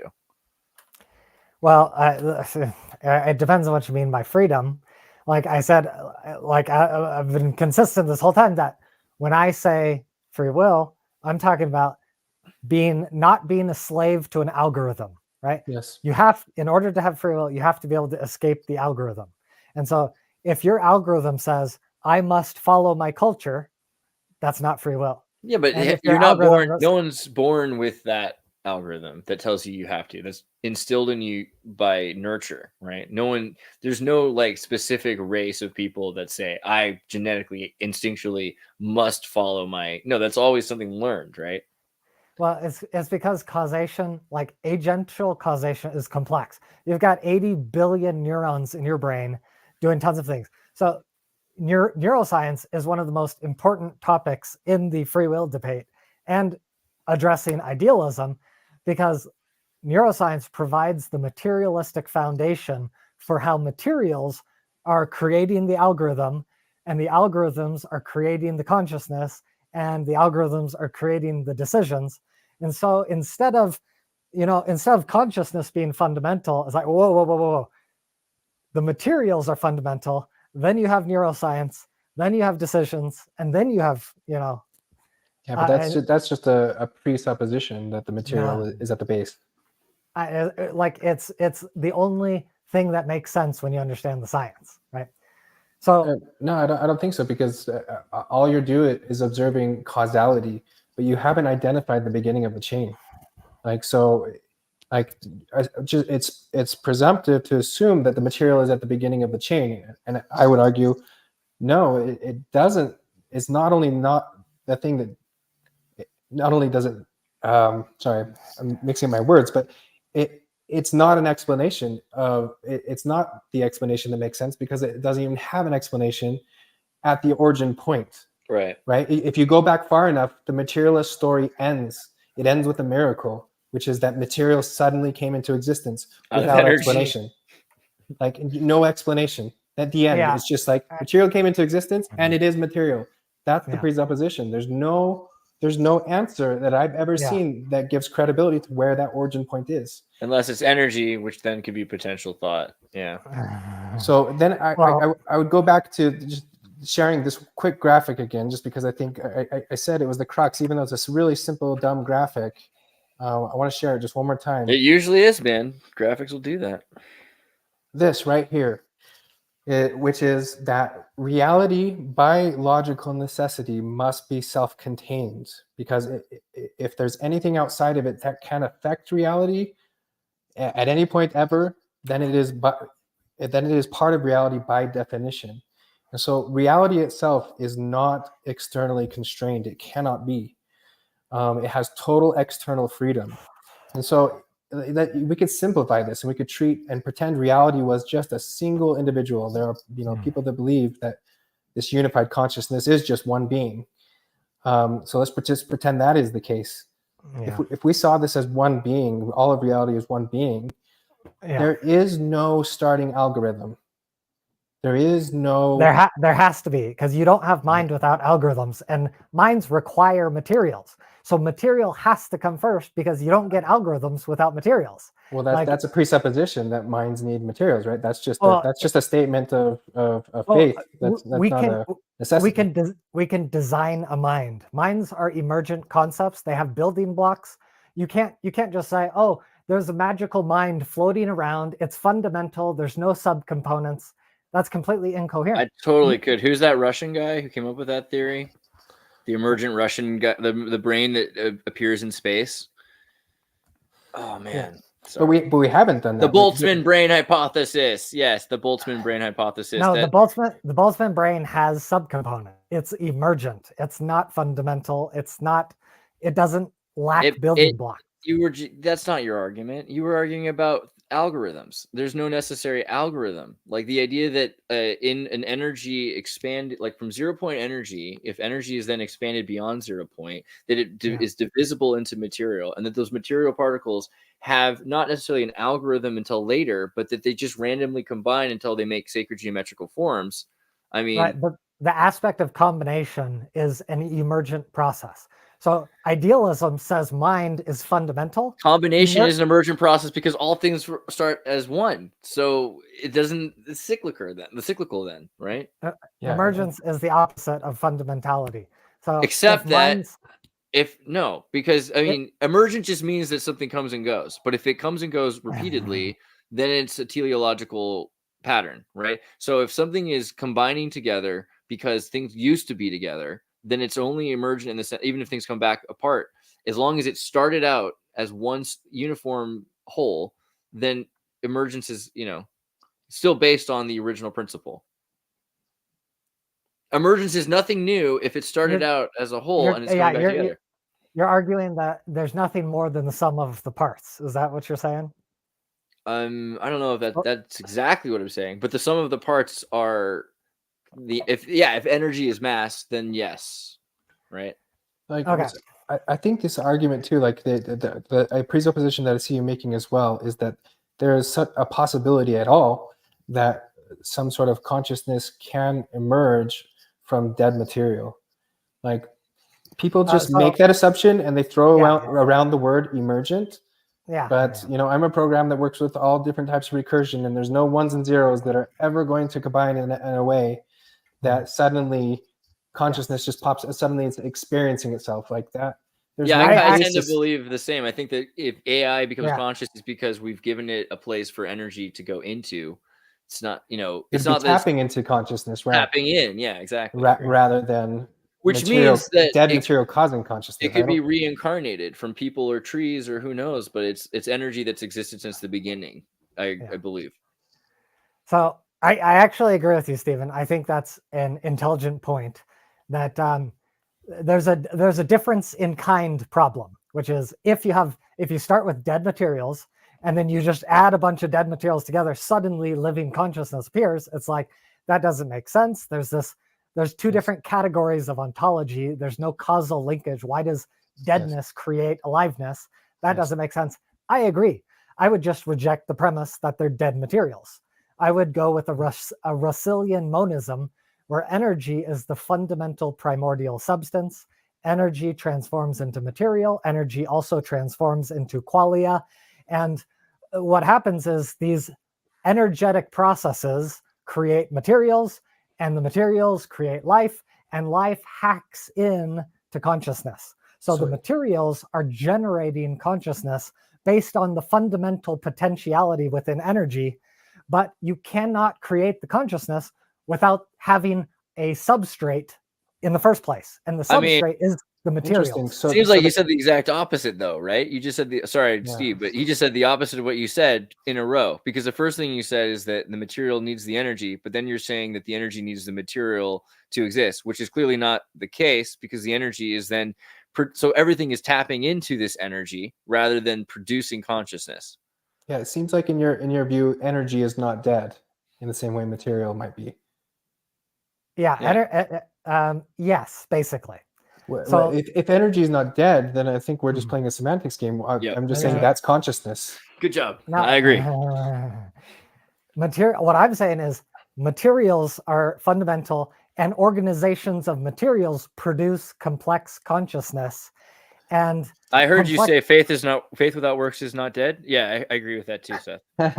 Well, that's interesting, because I also agree that our species-specific conscious experience is reliant upon the organization of the materials. Like the reason we see green and dogs see blue and yellow only, or the reason that the energy, if you want to put it that way, is experiencing reality the way that it is because the materials are being formed in the way that they are. Like it's clearly conscious experience is a result of the formulation of the, I would call it the radio transmitter having an input that gives a certain experience. It ultimately is feeding down into what I think you would call energy. But to me, that's just consciousness. It's feeding down to a consciousness, and the organization of the material is necessary to feed it something, right? I think outside of this mortal world, there are other ways that you can feed the conscious energy, but that is necessary to experience what we're experiencing. Yeah, so I don't really think there's any reason to give credence to this like radio transmitter theory of consciousness. Like we know how consciousness works in the brain. We don't know the hard problem of consciousness, but we know the causality of consciousness, right? We know the correlates of consciousness, right? Well, we know the causation. Like the common phrase is correlation is not causation. We actually know the causation. It's not just correlation. Oh, that would solve the hard problem, right? No. The ultimate cause is knowing what consciousness is then. No, the hard problem is the how. It's the mechanism. We know how to go from A to B, but we don't know what's in between A and B. The hard problem is what's in between A and B. So A and B, like we can stick a needle into a neuron. Neuron is A. We stick a needle into neuron, we add some electricity, and then suddenly conscious experience emerges. That's B. So there is a causal relationship. If I zap your neuron, I can cause consciousness to appear in your subjectivity. We know that there is a causal link between what we do to the neuron and what you experience. You're defining things differently. Now you're saying that Lacanian expressions of memory are thoughts, and that those thoughts are consciousness, and I don't really agree. So the idea that consciousness can be channeled, tapped into, can use memory from material space, can use systems, I agree with all that. The idea that then those thoughts that are produced are new consciousness, I don't really agree with. I think that's just more of the same consciousness, bent and shaped and formed. Are you saying that you don't believe that neurons create like micro pieces of consciousness that add up to the entirety of consciousness? Correct. I don't. I think synapses and patterns and efficiency of flow of highways and infrastructure for consciousness are helping consciousness do its job that it's inherently always been meant to do. It's not that consciousness itself is accumulating necessarily. Maybe it's organizing, right? So now you've just got this magical idea of consciousness. Like that's all pure energy. Yeah.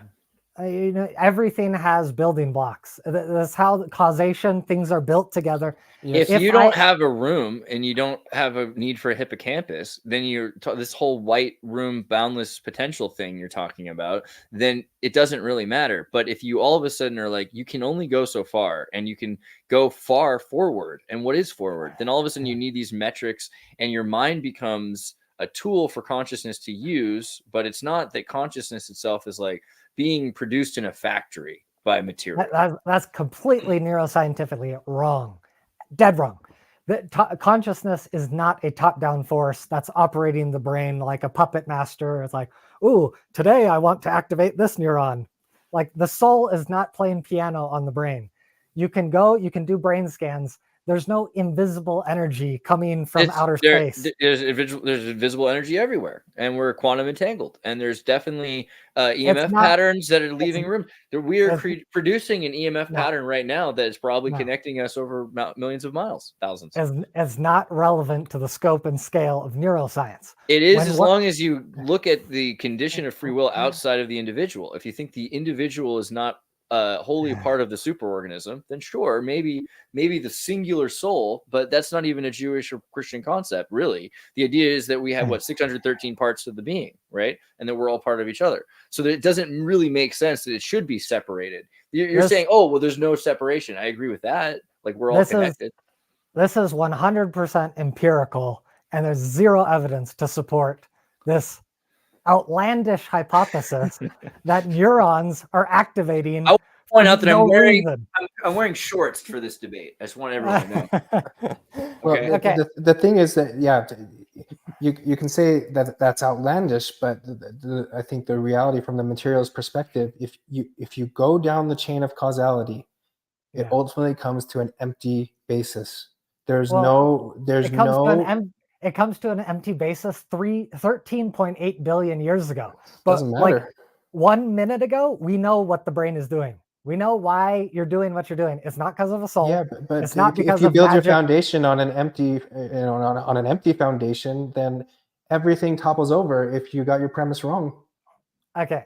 So I'm going to need to bring Seth on Thursday or Friday, and Stephen, you're welcome. We're going to do with Bernie from Crypto Alchemist a real science show. I don't know when Seth's really awake, but I also want to get our friend Wesley from the Science Lab in San Francisco, and we should get a few people who've worked I have a friend through Wesley who worked on the brain scanning Berkeley system, which there are a lot of people that really know a lot more about this than I or you, I'd say, even they're working in this field, right?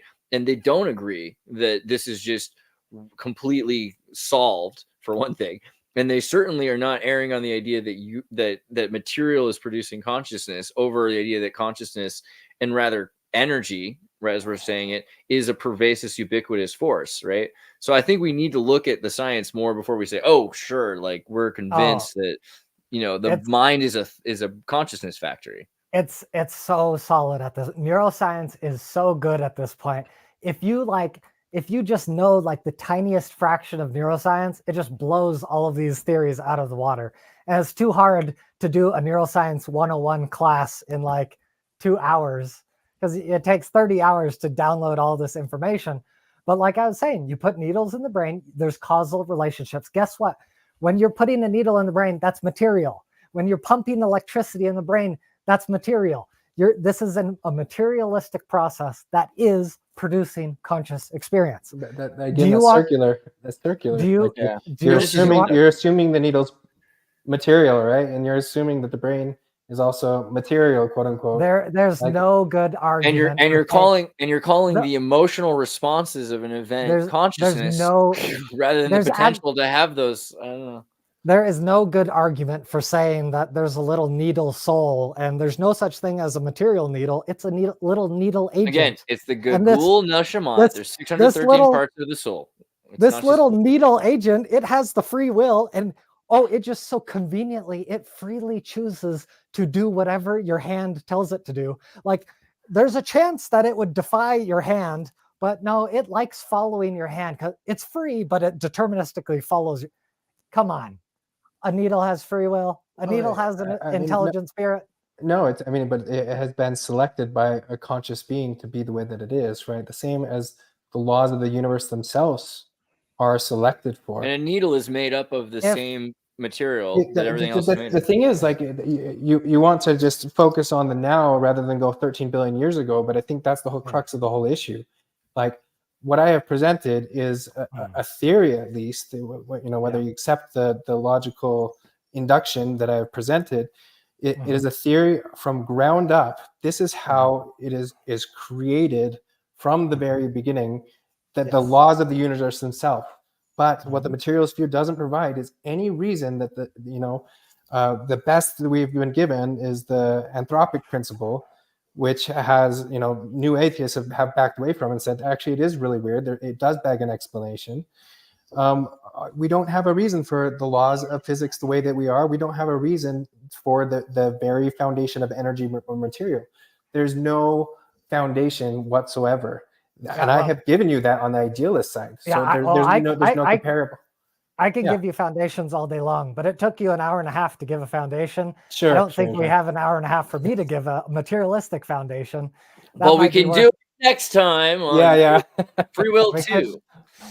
We could do a materialistic foundation next time. That is true. And I do feel a little bit bad that it feels a little like 2 against 1, because I know originally we were thinking 2-2. This is how we do. This is how we treat Seth. We always do him dirty. Don't worry. Yeah, I can never predict Andreas. Like, sometimes he's on my team and then sometimes he's against me. I never know what to expect. I flip a coin right before to decide what I'm going to do. He's like, that's why I said, if anything can convince me of true randomness, it's like there's a quantum field over here. I don't know how it's going to collapse today.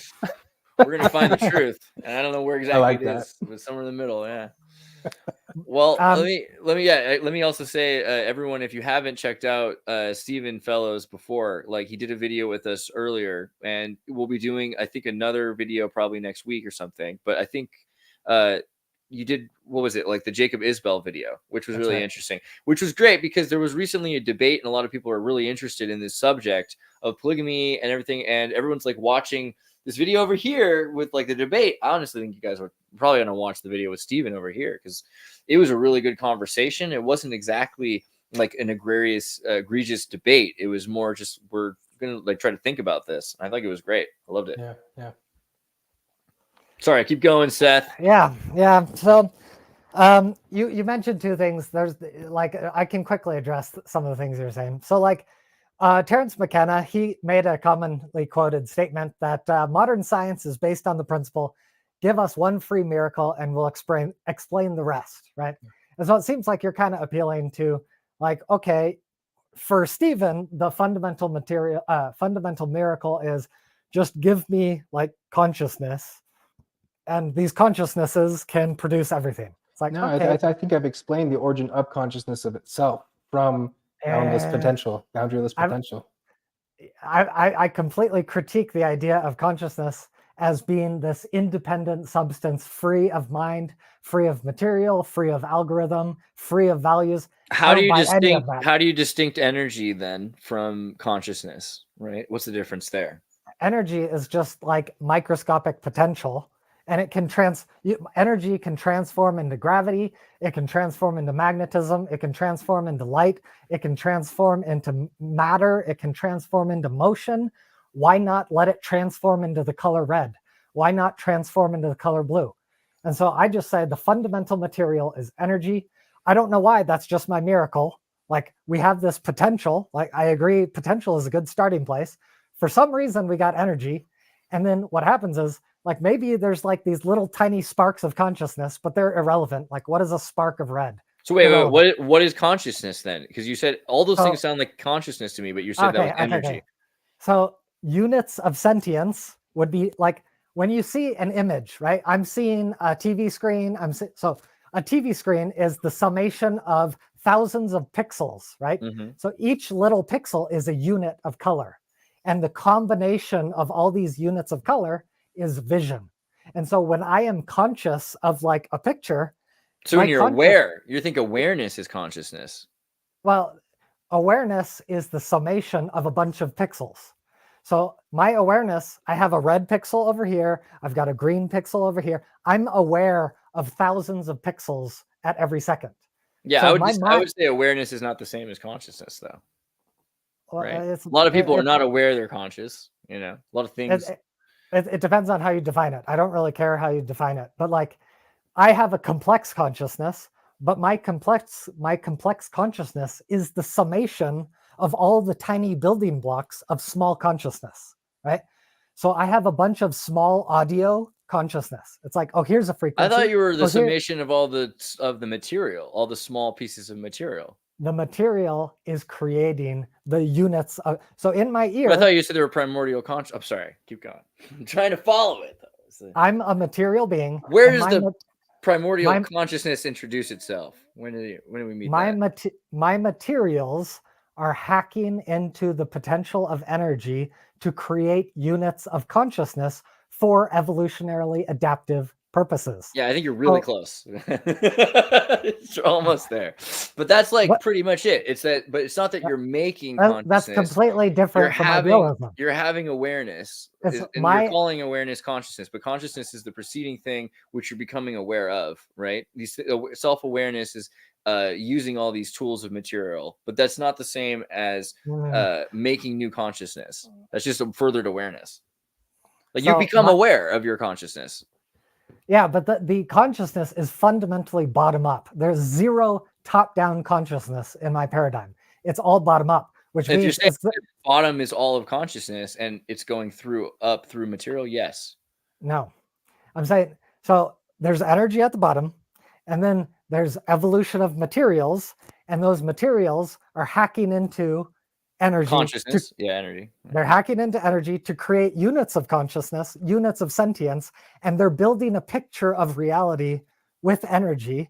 And then the materials will take advantage of that picture of reality to be a better agent.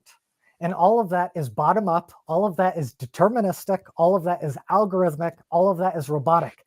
You can build an AI and the AI says, okay, here are the pixels of reality. And I want my trajectory, I'm going to aim towards the red pixels and I'm going to stray away from the green pixels.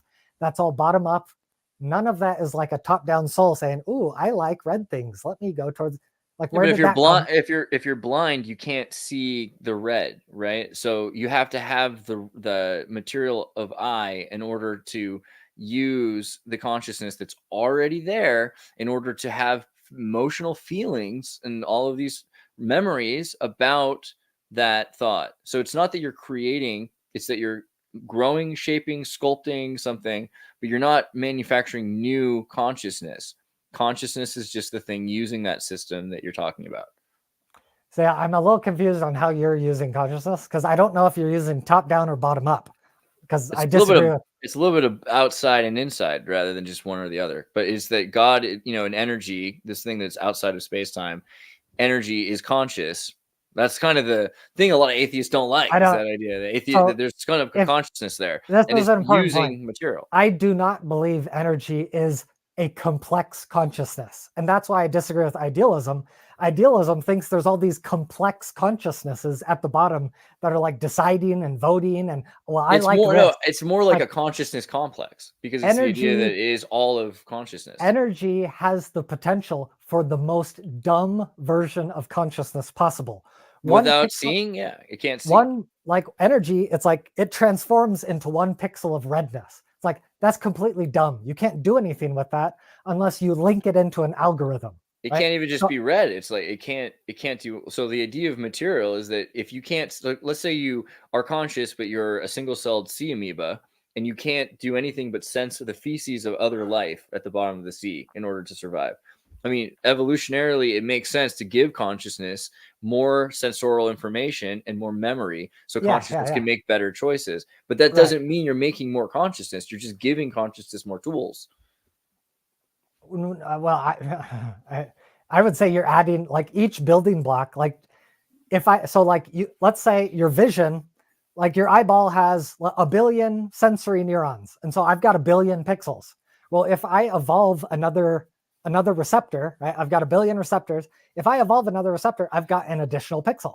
And so you can increase how many pixels you get or decrease it based on the quantity of materialistic receptors in your eye. Those are all valuable. I agree with that. I just think it's not creating new consciousness. That's not what you're saying. You're saying that you're getting more access. You're getting more the consciousness is getting more access to better data. I don't think there's a difference between consciousness and pixels. So if I have 100 pixels, I have 100 units of consciousness. If I have 200 pixels, I now have doubled my consciousness from 100 to 200. Yeah, I don't even get that. I don't understand how does that work? Because now you're talking about thoughts. Are you saying consciousness are thoughts or something? The idea of red ideas? Consciousness is the awareness of qualia, and qualia are the units of sensation. So if I have a unit of redness, if I'm aware I can see 1 red pixel, I have 1 unit of consciousness because I'm aware of that red thing. And if I have 1,000 of them, I'm aware of 1,000 different pixels. Okay, I can see how you're using that, but that's exactly how a robot works. And so then you're saying that robots are producing consciousness. But it begs the question why. Well, kind of. It begs the question why you have an awareness of it versus a robot, doesn't. Yes, that is a very valuable question, but that is a really big tangent. I don't know if we want to go there. Steve, I don't know how much time you have. Yeah, I don't know. Yeah. Well, we should go ahead. Yeah, just still, I want to go back to the point that, to me, just so you know my perspective, the materialists have answered a lot of observational questions. There's a lot of deductive reasoning that we're looking at this, but it reminds me of dark matter and dark energy, which is the most massive portion of all the material and energy in the universe, if we want to put it that way in those words. I think also your explanation and the explanations you're providing in the material world are similarly explaining, this piece that we see now. But to me, the 99% of the explanation is missing, which is where the laws of physics came from in the first place, and where this energy and from energy material came from in the first place. Without that entire bottom, to me, it's lacking the vast majority of the explanation. And so it's just, we're seeing this and we're having these observations, but it has no real explanatory power to me. Yeah. We're dealing with extremely foundational and very hard to empirically test claims. And so the problem I see with like your perspective is that you're just it's kind of just an assertion. You're like, well, I like nobody knows what's going on here, but like this explanation, I'm just gonna, it feels good, so I'm just gonna assert that this works. You know what I mean? There's a lot of problems with just asserting that there's a collection of intelligent minds are voting on reality. Like where did these minds come from? Like, why are there many? How many are there? What are their values? Where did those values come from? Why are they eternal? What are their properties? Like, there's you got to read there's a lot of unknowns that are not even addressed. You got to read the Sefer Yetzirah. You got to read the Midrash. You got to know the Kabbalah. You got to understand how the parts of the being come together to make mind. You have to understand why it's important, like why our spirit going through material, because that's your big thing. You're like, material existence is important, and it is. But that is creating these minds. And the idea, again, is you have to stop starting it at the end. You're starting it with this collective of beings that are materially created. And if you could not see it that way at all once, then you'd probably be able to see this idea of the infinite energy as a whole that's separate from the material. And you're saying it's like a democracy of spirits that are voting to make the material. That's not the way it works, right? There is a singular infinite, and it's becoming many, right? And one thing I'd say too is that I don't feel like, at least, that I'm making assertions, right? The entire point of the presentation was using inductive logic to say we know that we are here, we have experiential phenomenon, the differentiated definable phenomenon. There is a reality. That's where I started. The premise is starting that there is a reality with differentiably definable attributes in it. Yeah. That must go down a causal chain where I went all the way down to boundaryless potential, and then how that boundaryless potential could be built back up into an actualized reality. So to me, there's no like axiom or priori, assumptions. It's based on starting with reality itself and using inductive logic all the way through. The problem is, where does mind come from? You're just asserting minds exist, and I'm saying no, they don't. No, that's minds do not exist. You have to build them. Out of consciousness. The minds come from boundaryless potential and the necessity of the recursive process to actualize reality. That is the definition of consciousness. Like, there is no other way to actualize reality from boundaryless potential other than observation. Bruh, it's Hegel. It's Hegel's Geist. Thesis, antithesis. You need to have all of it. You can't have one part of it without the rest of it. Mind's happening because spirit is using matter. Yeah, and I'd agree they're all interdependent, but at the bottom level is boundaryless potential that can only collapse.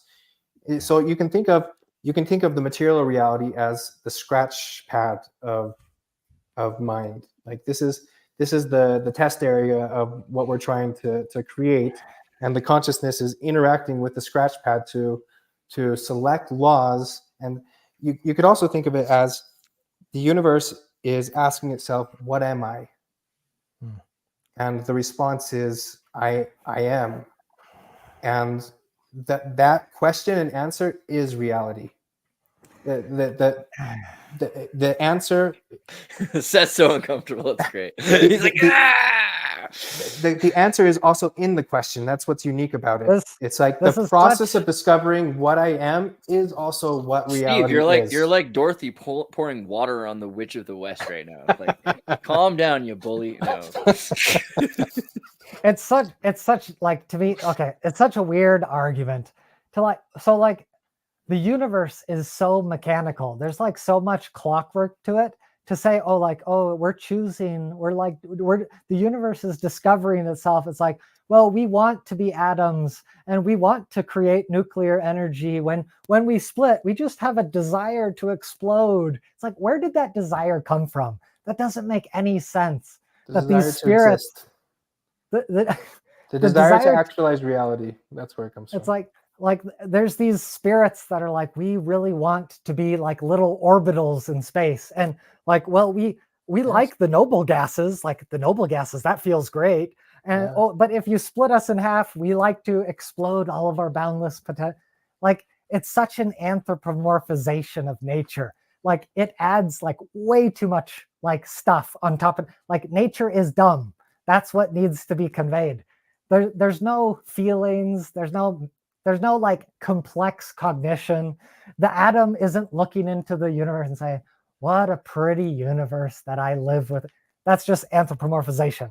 The No, atom, it's not the atom. It's the quantum. It's the quantum entanglement of pentaquarks. You're saying again, it's energy that's arranging itself in only so many ways, and those ways are all relation to itself. And it's again, it's not like all of these little spirit orbs. Those are the things that are made from this whole. So the whole from energy becoming many is then building back up into more specific, more complicated systems, right? And so because just because things are socializing, it should give you the idea that that is nature, that they were originally socialized and they're returning back to order. It's such a bad argument, because these values. I'm not personifying it. I'm just saying, okay. The fundamental value system is the biggest problem. It's like, well, why do all of these spirits agree that atoms are the correct representation you're doing of reality? You're doing it again. You're making it into all of these spirits instead of the singular spirit. Well, Steve believes it's a collection. I don't care if it's Do you think it started? Do you think it started out, Steve? Do you think it started out as one singular, like all things come from one singular spirit, or not? Or did it start out as many spirits? Well, it depends on which angle you're looking at it from. There's a unified, collective consciousness that is all that is. But is that emergent, or is that the source of all that is what it comes from? You could say it's emergent in the sense that it's from boundaryless potential that is recursively analyzing itself to be able to actualize, to discover itself. But that's singular, right? Or are you saying that that's many? Well, it's working together as a collective of individuals, like an infinite number of individuals. So the collective is, Mormon theology requires a collective. That's the problem. Well, it's not only a problem, it's also a problem of consciousness itself. You have to have an other to explore against. So that's the necessity of for awareness to have being. There must be other to explore, which is why there's all the diversity of life that there is for the universe to discover itself. Right. So here's another problem with idealism. It's the consistency problem. Like the materialists, they have a really easy answer to consistency. Like there are laws of physics. The universe functions according to the clockwork of physics.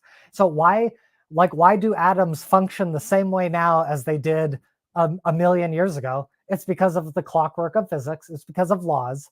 Under idealism, you have to be like, well, we wanted atoms to operate this way, and a million years later, we still want them to operate this way. And like this whole idea of just wanting things is so arbitrary. It doesn't make any sense. But it's not arbitrary in the sense that not everything can coexist. Not all laws can be chosen to create a self-sustained, eternal, infinite universe.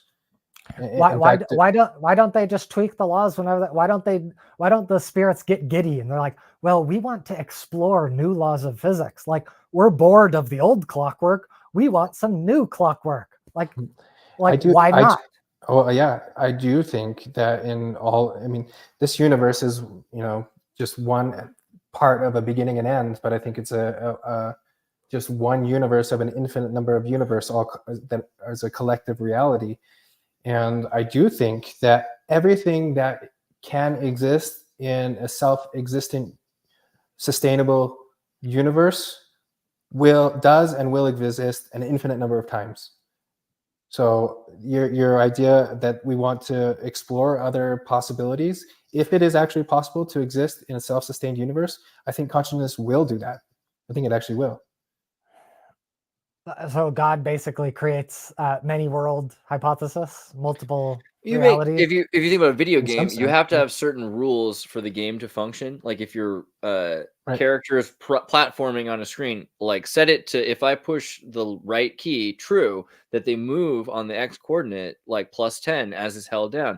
And if it was different than that, and if it was not true, then the game would break. You can have different games with different rules, but a game, people have been playing Super Mario Brothers for 40 years, and there's millions of ways to do it. It's always changing. People are finding quicker ways. The problem is you can't have a oh, sorry, go ahead. You're making the same mistake, Andreas. Video games are top-down causation. Our universe is not based on top-down causation. It's based on bottom-up causation. Well, that's just an assertion. Yeah, that's how everything works in science. everything. that's the major presumption of science that philosophers will look at and say you're accepting that wholesale, and that actually has no fundamental premise. It's just an assumption. Not just philosophers. I feel like it's- if you just were like a student and you took like a SEM course, you know, like if you just like looked at any of the nanostructures and just saw how crazy sacred geometric nanostructures are, it's not just some weird wobbly pattern of, I thought, you know, this looks like some sort of thoughtful, that's the best way to describe nature, is it's very thoughtful, right? No, absolutely not. And I think want it's to- completely, yeah. Look at like a amino acid protein fold. That's purely mathematical. It's just following physics, and the math of physics makes a shape. It's like, oh, if I have 4 sides, I make a square. Like, you don't need a thought. You don't need thoughts to make a square. You just need math, right? Dude, if you could find, I mean, I don't know. Only the most brilliant people are trying to understand tertiary structures and polypeptides. I don't really think that it's just so simple. I disagree. It's thoughtful. Nature's super thoughtful. Do you think that there's math behind electromagnetic forces? See, that's the other thing. Like, what do you mean when you say math versus thought? Because now math to me sounds like awareness. Are there equations? Are there mathematical equations within physics that predict the future of electromagnetic particles? Yeah, to an extent, and only because of AI recently. So, but that's the more we can if, predict is teleology using. If electromagnetic particles, they come together, and if the math says make a square, isn't it just the math making them go into a square shape? Yeah, but that's because the laws were chosen. Yeah, I mean, those are crazy laws, dude. That's a crazy thing to happen. Yeah. One video I wanted to recommend to you guys that I had been watching. I can send you the link. It's called "Mathematical Challenges to Darwin's Theory of Evolution." This is a conversation like 5 years ago between David Berlinski, David Gerlenter, and Stephen Meyer, who are all coming from different perspectives, but agree that on looking at the details more closely, like random chance and Darwin's theory of survival of the fittest alone with like 1 in something like 2 to the 70th power chance that the math works out. It's an argument against a dumb development of the world, and I think it applies. This is just applying to evolution itself, which I agree existed, but they're showing it can exist mathematically. It doesn't look like it can exist independently of intelligence as was originally thought. And I would say the same is true of the universe. We just have these base assumptions, but I think the more knowledge that we have, the more we start to really run the numbers on these things, we're going to find, in my opinion, like we're finding with Darwin's theory, that it's not sufficient enough without begging an explanation that ultimately is going to point to intelligence. So I'll send you that link. I think you'd find it really interesting, and you could rebut it in another conversation. Yeah, I'm aware of it, but yeah, feel free to just send it to me. And just read all the Teilhard Chardin's books until you get it. Everybody, that's not just Seth. Everybody needs to read Teilhard Chardin. The Omega Point, bruh. Well, I gotta get ready for my next show. Is there anything else you guys want to cover this time? We can do another one. Well, yeah, I think it would be fair for Seth, for you to lay out, if you want, another time to lay. I went through my whole presentation where I felt like I laid out my bottom up argument, and you said you need another hour and a half for yours, and so let's set that up. We could do that. I can just do a closing statement. Is that what you mean? Yeah, but also we should definitely do like tomorrow, next day, or sometime this week if you guys have time. Let's do another full rebuttal episode. But yeah, go ahead. Oh boy. Yeah, so like I don't want to cut you off. Yeah, to me it seems like obvious that materialism, I mean, like not materialism in the super reductive sense. Obviously consciousness exists, but materialism in the sense that like the particle relationships are extremely important to how reality is. I don't think reality is this arbitrary, dreamed up, voted on consensus. That doesn't make sense. You need an explanation for all of these minds that are creating reality. There is no explanation for that. I don't buy the explanation that they just kind of recursively exist. Reality is a conspiracy theory. Sorry, I couldn't help it. And the problem, the most fundamental problem, is that minds are emergent. They are too complex to be fundamental, because fundamental things are dumb and minds are not dumb. So you can't just say, oh, I've got this really smart mind that's fundamental. It's like, that doesn't make sense. If you've got a complex thing, that complex thing is made of building blocks, and those building blocks give it its complexity.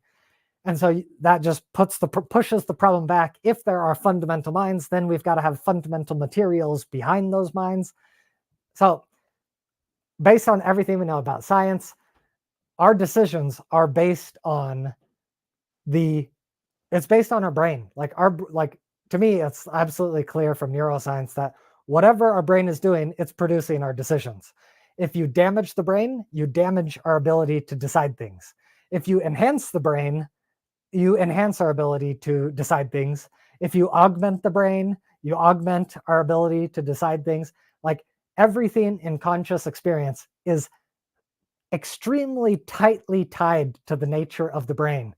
If you play with the materials of the brain, you're necessarily warping and augmenting consciousness. So the link, to me, it's absolutely clear. Materials are producing the consciousness. Materials are producing the decision. And the problem is, from a free will perspective, we know that all of these materials are following the laws of physics. They're not following the arbitrary whims of some idealistic consciousness. These are consistent things. They're laws. They're not arbitrary. And because the materials are following these laws, that means determinism is controlling the brain.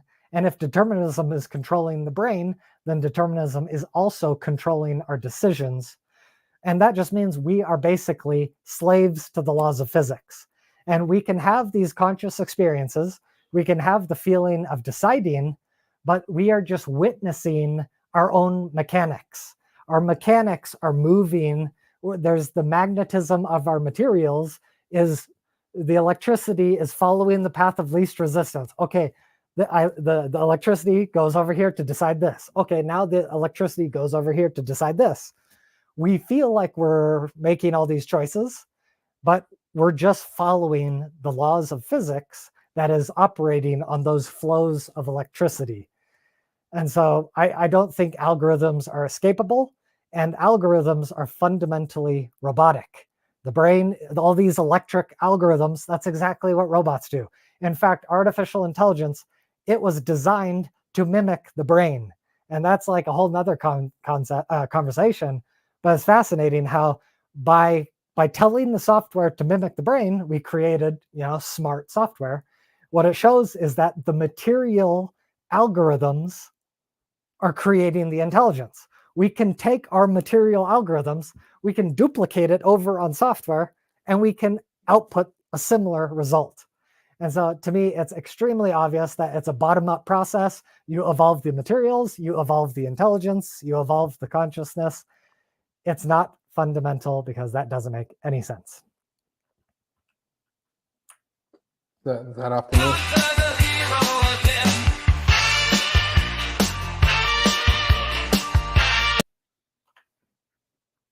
So I have to deal with Seth. I'm sorry. Go on, Steve. Oh, no worries. So to me, the biggest flaw in Seth's worldview and others like him, which is shared by a lot of people, is this idea that it's so obvious that material creates the consciousness, and it's this bottom up way of building up the universe. And I do agree that this materialistic, atheistic worldview has become so ingrained in our culture that we think that it can just be safely assumed as if it has been proven. I think this is a scientism. I think I'm saying that word wrong. No, that's right. Scientism is the right word. That is too arrogant in its worldview and unquestioning of its worldview, because what I see when you go down to the base of it, there's no explanation no even real theory or explanation for where this material energy comes from. It just exists. Where the laws come from, again, other than the I'm forgetting the word again. I keep wanting to say anthropomorphic, but that's not what I'm. Anthropomorphization? Not anthropomorphic. No, it's not the word I mean. The anthropic. Principle. Yeah. Anthropic principle has been the best that has been done, but over time we realized that begs the question: why this one in gazillion chance that it's this here? It still begs the question, and to my understanding, there's been no bottom-up explanation that, but of all these prior necessary causes in a supposedly clockwork deterministic universe. There's no origin story. And so I think what I have provided is not just some idea of conscious beings at their whim, creating random laws, but rather a fundamental necessity out of an origin, and this origin being boundaryless potential, that the laws, there is an explanation for the laws, which is that they're selected for because reality is everywhere the choice to exist. And if I didn't make it clear before, something you said caught my attention. I also think this consciousness is integrally tied with our material world. I think this mortal realm, as I want to put it in, and LDS terminology, is absolutely essential for consciousness to have existed. Like there's an interdependent relationship that exists there. It's only that you're seeing that interdependent relationship as material first. What I'm saying is that consciousness, the base composition of consciousness is more fundamental than the material reality, but there's a codependent relationship. The Ein Sof, it's called. And that interaction with the material reality, which is ultimately itself, it's a manifestation of itself, is an exploration of itself, that it can create the infinite reality that we can experience all that is. I don't think it's a dumb universe. I do think the universe has a teleology, and that teleology is governed by an intelligence that has an ultimate purpose. And I think the more we learn, we see that the universe has a purpose, which is ultimately to exist, to not go to death, to separate the light from the darkness, to put truth into existence, and to put paradox and lie back to darkness. Right. In religious words, put evil back to darkness. And even speaking of LDS theology, through the atonement, to be able to ascend above this darkness, and for all of us to manifest our true and full natures, which is all truth. Ultimately, all of us have that potential of all truth and actualized reality. The fact that we're living here is evidence that we are among the gods, that we are both the creator and the created, participating in this universe and everything that is. And so I think that's the most beautiful story that exists. And I think the logic points to it, and the science and all things point to the same narrative in the end, as far as everything that I've seen. Seth, imagine you're living in a big video game machine. You got these AI robots everywhere. No. Let's take it even easier. Let's say that you have a computer, and in your computer, you have some AI programs, and you've never given them any data sets yet, right?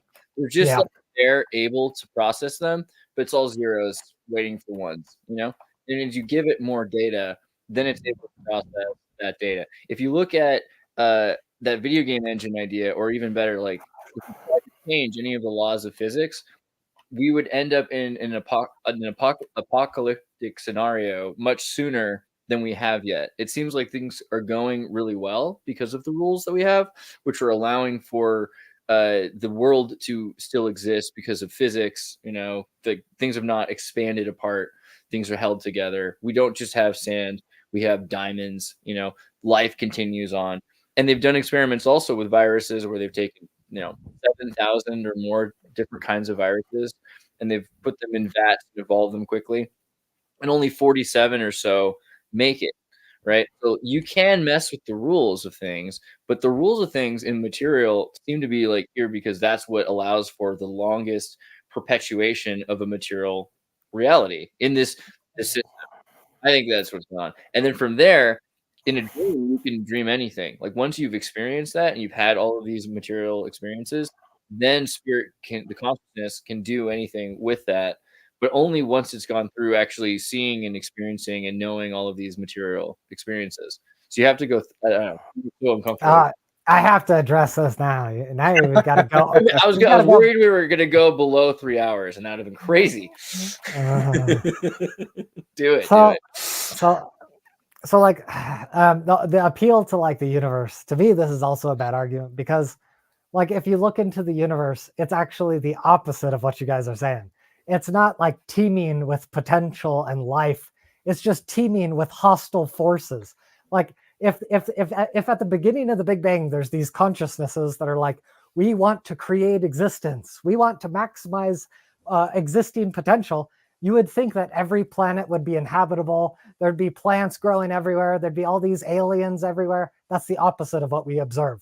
What we observe is cold, harsh, poisonous, hot climates that are completely hostile to existence. And it's just like the life forms on Earth just like barely eke out existence. Like we're an anomaly. It's not like everything is designed for us to exist. It's like like this. Thank you for furthering my point. We're like this. We're like this accidental algorithm that like figured out how to replicate itself. It's like, okay, we can barely exist. And like 90% of species are going extinct.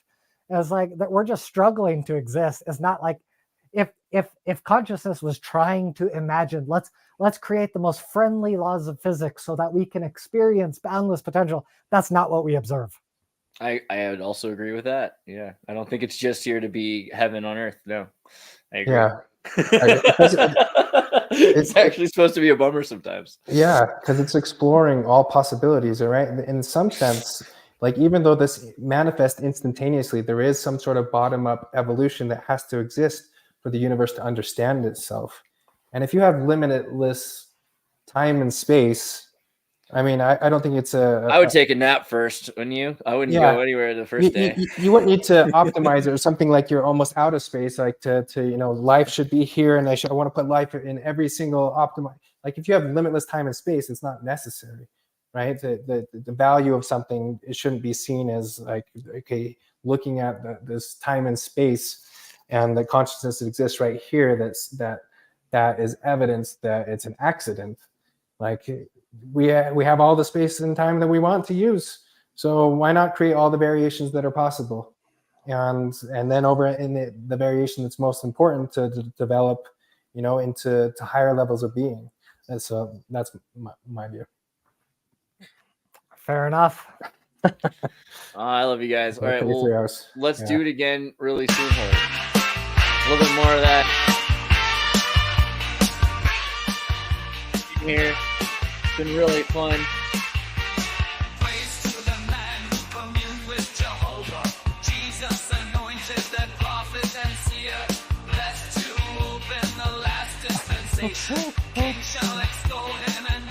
And here's the part where it goes, "Hail to the prophet!" I love you guys. We'll see you next time. Yeah, thanks for the conversation. Thanks for digging in for so long. Good job, Steve. Let's do it again in a few days. Okay.